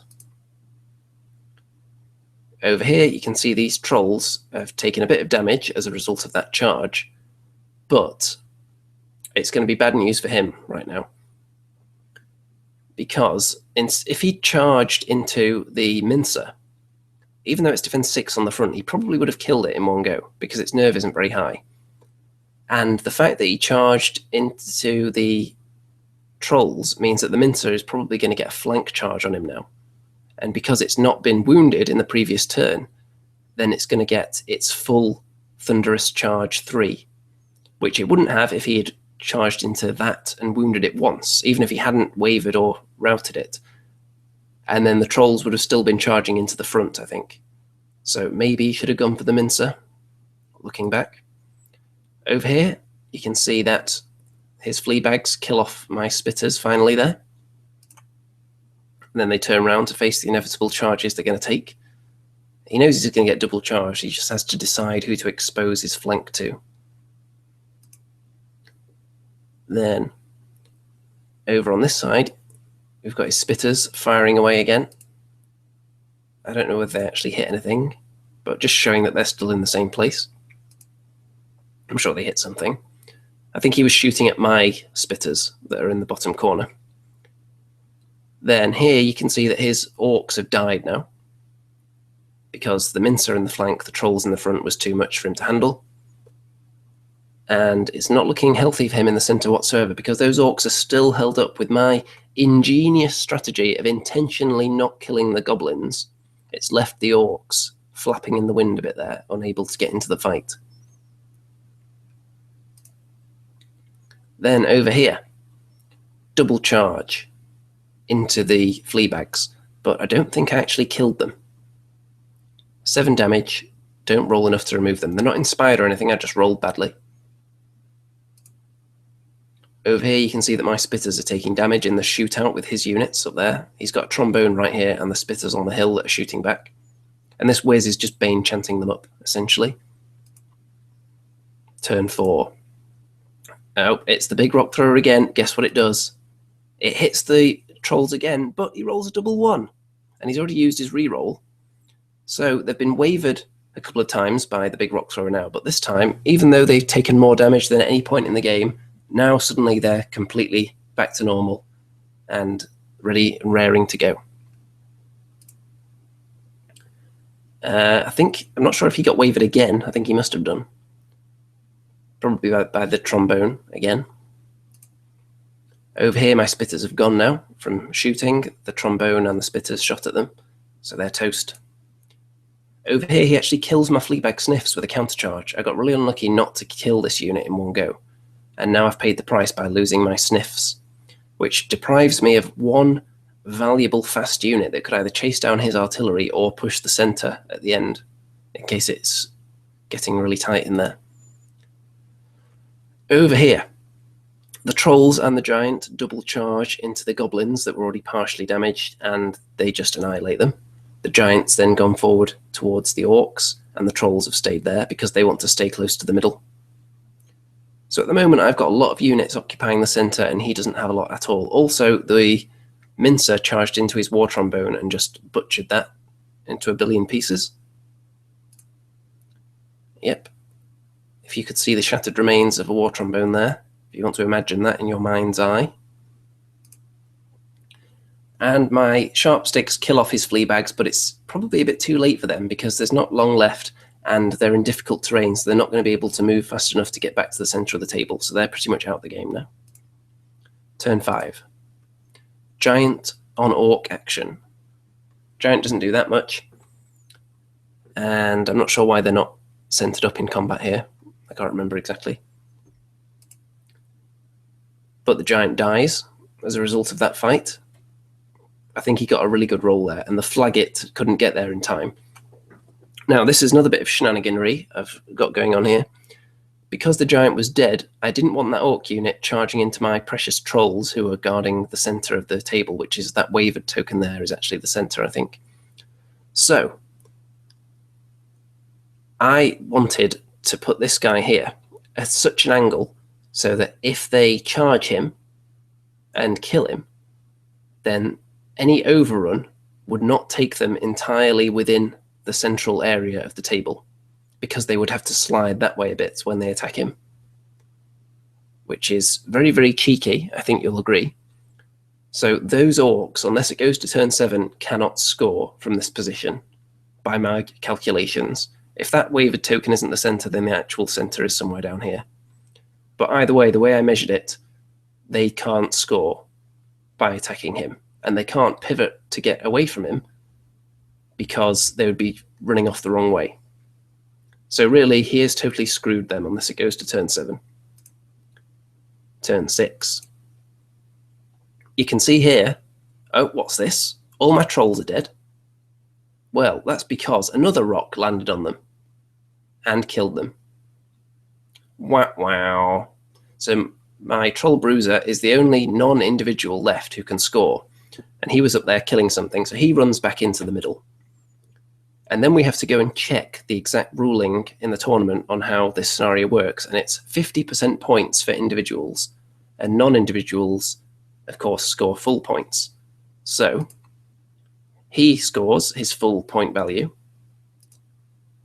And the only units that are in the centre are him and my 2 wizards and my Flaggit and his, I think that's a Flaggit. Could be a wizard, I'm not sure. But he's only got 1 character in the middle who's going to be at 50% points. So surely I'm going to win. Well, you would think so, wouldn't you? However, in this scenario, you need to have 10% of the total game points. You need to have that much more than your opponent in the middle to win. So I needed to have 200 points more than him in the middle to win. Guess how many points I had? More than him in the center. 180. Wow. So the trolls being hit every single turn by the big rock throwers killed them off, and I just had no units left in the middle. I didn't have enough points, couldn't claim it, so it was technically a draw. Really, it just came down to I dominated the center of the table, and then I was just hoping I could survive all his shooting before the end of the game. And unfortunately, his rock throwers managed to hit in every single turn, which is not ideal under any circumstances, because they do massive damage, especially against troops that rely on their high defense, like trolls. Especially troops that are prone to wavering as well, like trolls. So they're kind of stuck in one spot being pelted with rocks for the entire game. And I couldn't get out their sight because there was two of them, one in each corner. They had a perfect view of the central zone. And yeah, they got toasted. So it was a draw. And I'm not sure whether he got more points than me, because I think he actually may have killed more stuff. I'm not sure exactly. This is the last picture, though. So my Sharpsticks are still alive off screen, but they couldn't get there in time. And his big rock throwers are still alive off screen. And obviously they didn't try to get there. So very, very unfortunate that that was a draw. I feel like the two draws that I had in this tournament, I'm not going to necessarily say they both should have been wins, but I feel like on average, at least one of them I would have expected to go in my favour, if not both. The one that was a loss, while there were a couple of moments where luck wasn't with me, overall, I felt like I was going to lose that game regardless, probably. And if I was going to get anything out of it, it would have been purely through scenario weaseling in the last turn. But the two draws, I definitely think I was on the cusp of getting wins. And then it was snatched away at the death. And then, of course, the first game was just a bit of a massacre in my favour. So overall, out of 16, I finished 8th. And Guardian Easter said, didn't you have Dwarven Ale with the trolls? Well, it's funny you should say that. Yes, I did on one of the units, but the unit that got wavered like 2 or 3 times during that game was the one that didn't have Dwarven Ale. By pure coincidence, he kept targeting the unit that did not have Dwarven Ale and wavering them. So while it's great in theory having Dwarven Ale on the trolls, if you can't take it on both units, and if the one that doesn't have it just keeps getting wavered over and over again by pure luck, because obviously he didn't know which one had which item because it was closed lists. And of course he was very pleased about that when I revealed that to him when the trolls had been killed as well. So yeah, that could have been luckier. If he'd just, on a whim, chosen to shoot at the other troll unit, then that could have ended quite differently as well. But either way, 8th place with Goblins is better than I usually perform with them, although this isn't so much a list as it is my model collection, which that was the case when I didn't have many models. And for this tournament, I decided, you know what, I'm just going to take as much as possible and leave out as few models as possible, which is why I only left 1 rock thrower and 1 giant. Everything else came with me. And then I had minimal artifacts. So it actually worked better than I expected, considering not a lot of thought went into the list tactically. There are a couple of units that I felt didn't really have a particular role, or I didn't use them well enough. The 2 regiments of Goblin infantry, the Spitters and the Rabble. The Rabble, I think I played them well in the game that I lost, because they were going to be a real nuisance for him, because I had more drops than him. It was just the way the rest of the battle line meant that their purpose was kind of rendered obsolete by the end. The small Spitter unit, I don't think they dish out enough pain to be worth it in there. The troll combo, the trolls with the troll bruiser, I really like. This is the first time in a while I've only taken 1 giant in a goblin list. Normally I have 2. And I have to say, I did kind of miss the other one, but they are expensive. And there's certain things you have to leave out. In some situations, a Mincer hits just as hard as a giant if you protect them. With a giant, you don't really have to protect them at all. because they have a lot in their favour. They have high nerve, they have high defence whether you hit them in the side or not, unlike the Mincer, which only has its good defence from the front and has terrible nerve.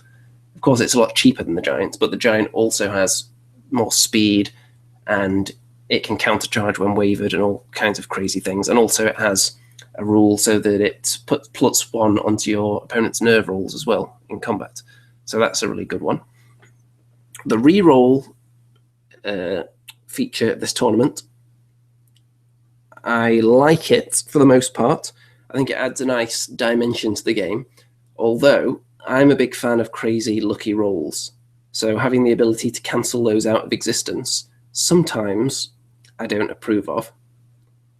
Generally, I don't like rerolls in games, but I think just having one per game isn't overkill. And of course, you've already got plenty of rerolls with Inspiring. But in general, I'm a fan of not having rerolls in games.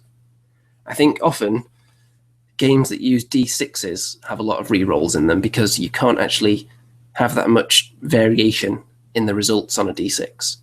So they'll give a unit a special rule that says, well, you can re-roll all the ones instead of just giving them an extra +1 to hit because there aren't enough sides on the dice to keep doing that. So I think that's just a limitation of the D6, the fact that game systems put re-rolls and everything. And one weakness on my list, obviously, was lack of Inspiring. I could have put an Inspiring Talisman on one of the wizards, and I think that would have made a really big difference, actually, because they didn't have any artifacts on them. I could have easily just ditched one of the items I had. Perhaps if it was open lists, I would have ditched the exploding crystal from the Biggit because people would just avoid it or just shoot him because they know he's got it if it's an open list. And then I would use that pointage to put the Inspiring Talisman on one of the wizards, because only having one of the characters that was inspiring was running off intentionally getting himself killed. One of them was a troll Bruiser who could only inspire trolls. So I was very, very limited, and I couldn't spread the inspiring out across the entire battle line because I had so many units. So a lot of times I was getting units killed with a lucky roll and then couldn't get the reroll because they weren't inspired.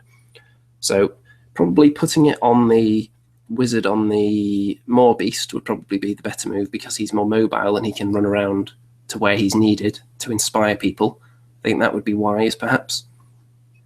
So I'd consider doing that. I'm not sure whether I'm going to do this list again. I'll probably change a few things. Like I said, it's just because it was my entire collection pretty much. I do have some models that I'm going to use as Maw Beasts, and I want to try them out at some point because a lot of people seem to take those. Even in successful lists, you see a few Maw Beasts thrown in there, which is nice. As far as this tournament in general, I think there were 4 Goblin players there out of 16 players. There was no undead whatsoever, which is the first time I've ever seen a tournament with 0 undead. So much Goblin action. In round 2, the top 2 tables had 3 Goblin armies on them, one of which was mine, of course, because I managed to reach those lofty heights for the first couple of rounds. And I think in general, my strategy should be to just lose the first game and then win after that instead, because you probably can surge your way up the table. Because what I noticed in the standings for this tournament, people who got to the top table would inevitably get crushed by a large margin and then fall down the rankings again. So the person who was like in second place going into the final round took such a whooping that he ended up in about 5th or 6th. And then people that were below him, who may have even lost to him at some point, were possibly able to overtake him because of the severe whooping he got put on him by the eventual winner. So I'm sure there is some strategy you can formulate to engineer the best route to the top table, but I don't think you should think about it too much. I think really you just have to go for the win every time. Do your best, kick as much butt as possible, rack up as many points as you can in each game, because you never know how the next game's going to go. You can't guarantee you're going to steamroll someone just because they're not as highly ranked as you are. You might get a really unlucky round and your whole battle line collapses. Okay, I'm going to assess the old comments now and see if anything good's come in. Let's see here. Mickey Genva, I couldn't play with unpainted, but I don't play anyway, lol. Yeah, I would never take unpainted models to a tournament, but I would never pry into someone's reasons for doing so if they have. Maybe they just sold all their other armies or their house burned down or something. You never know. And those are the only models they have available. I can also understand someone who's incredibly busy and paints their army very, very slowly, that if they waited until it was all painted, they would never actually be able to play a game ever. And they just paint more of it as time goes on. I remember someone that went to a lot of Relics tournaments had an army like that, where like 2 new models would be painted every time you'd see him at a tournament, and they were painted to such a high standard you could actually understand why he was building up his paint work on his army so slowly. But over time, he eventually got it all done, and it looked very, very nice. Dreddy says, I only play with painted armies. I would love to play my Pestle and Rat army right away, but will only have a Plague Priest in my next game with my Nurgle army because I won't finish Mortal then. Yes, I don't even like playing with one unpainted unit, really. I like everything to be completely painted, 100%, and based. It's just a thing. I know a lot of people don't mind. If I were to bring unpainted models, I'm sure people wouldn't really complain. And there are people out there who will like throw in a unit that's completely primed black and everything else is painted because they want to get it on the table faster. It depends on what mindset you bring to the hobby, I suppose. If you're a competitive gamer and you just buy this army strictly because you want to take it to tournaments, like you're buying a list almost, then I can understand getting it straight on the table because that's what you bought it for. But if you're more of an army collector or hobbyist type who just builds up the army because you like the way it looks and then the tournament is secondary, which is kind of where I'm coming from, I like, especially with this Goblin army, because I went a bit nuts with it and just built some conversions that I thought looked really cool and then just eventually built an army to go with it. So looking cool was my primary motivation with this army. Not necessarily Golden Demon quality cool, but just cool within my time and skill limitations. Right, I think we're going to wrap this one up now. We've got 20 viewers at the moment. If anyone has any last minute question going to get in related to this tournament while I'm still live on the air, you should throw them in right now. You know what? I'm going to browse Facebook on my phone to see if anyone's left any comments anywhere else on the various places I've posted this thing. A few people have liked it in the Kings of War Fanatics group. I'd encourage everyone, by the way, to join my Facebook group, which is linked in the description below, where you can see updates on various things, including what I'm working on painting-wise and new videos and such. And you can also share your own stuff in there as well. Lots of people posting pictures of their paint work for various game systems in there, or interesting wargaming news articles they come across. I would also encourage anyone that hasn't played or purchased or heard of Cheeks to have a look at the Wordforge Games website and possibly think about purchasing a copy, because that is the game that I have created.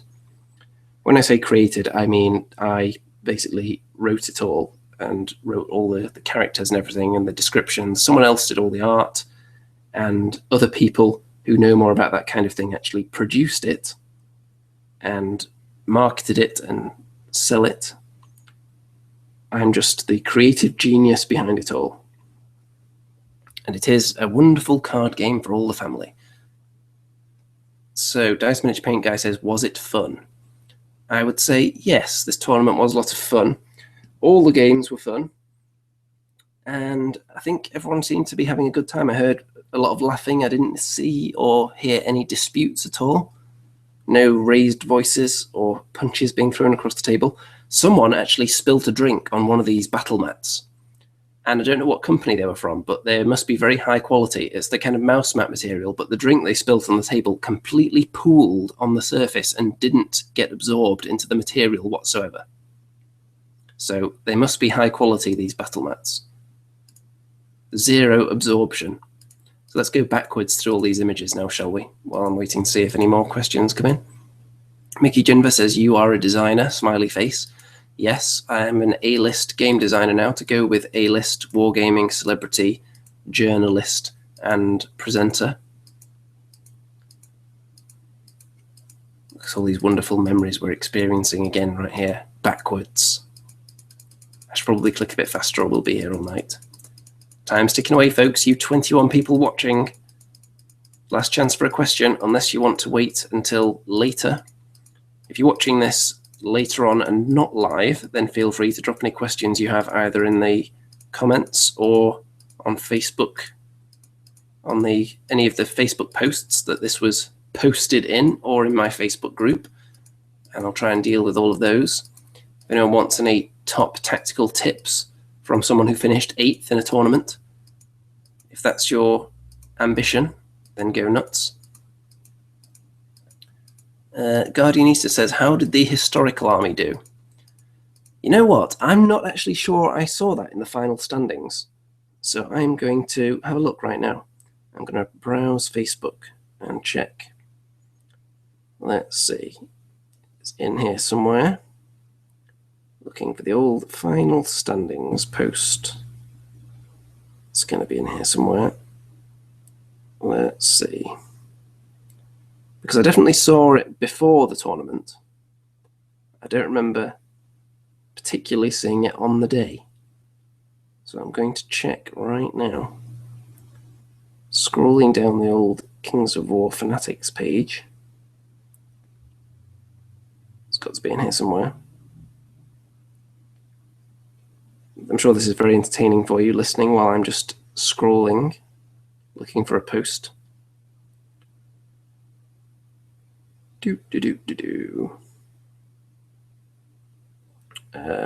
Oh, I think we may have it here. Right. Here we go, I think. If it opens.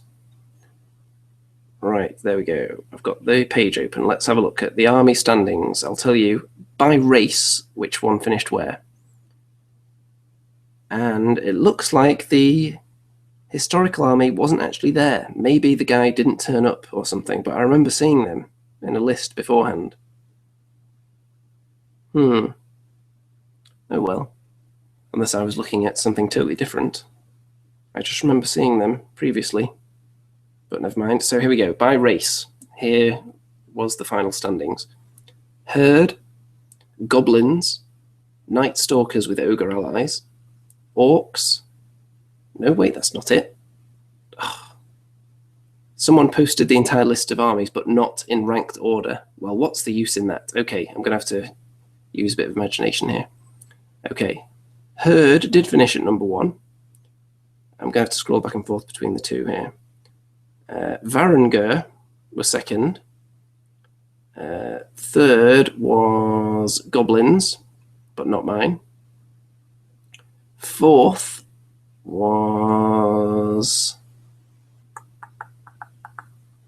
Abyssals plus Night Stalkers, the army that defeated me. And fifth was Night Stalkers with Ogre allies. Sixth was Goblins. Seventh was Varangur. Eighth was Goblins, which is me. Ninth was Nature, Forces of Nature. 10th was Orcs. 11th was League of Rordia, also known as Halflings. And 12th was Salamanders. 13th was Goblins. 14th was Kingdoms of Men and Varangur. 15th was... where is it? 15th was Herd plus Varangur. And then 16th place was Ogres. So the Ogres finished bottom of the pile. No undead whatsoever. I don't see any dwarves in there either. Any other notable absentees? Let's have a look. No elves. What else are we missing here? No Basileans. No Abyssal Dwarves. Yeah, there was a lot of Varangur and Goblins, for the most part. And a few Orcs as well. So, slightly different from the norm. I usually see plenty of undead. And Rob Lloyd Sweet says, are those squigs playing Leapfrog? Yes, they are. Let's keep going through these images until we get back to the start. And then I'm going to wrap this one up. So you really don't have time. If you're typing out a really long question, you better hit send really, really fast. Because, look at that, Kings of War Tournament Report, AltiBash 3. And that just about does it, folks. So, I hope you thoroughly enjoyed this report and you were able to take some valuable tactical insight from it, and you've enhanced your Kings of War knowledge, your rules expertise, and your overall tactical acumen and your ability to turn your thoughts into game-winning strategies. Something like that, anyway. Good night, everybody.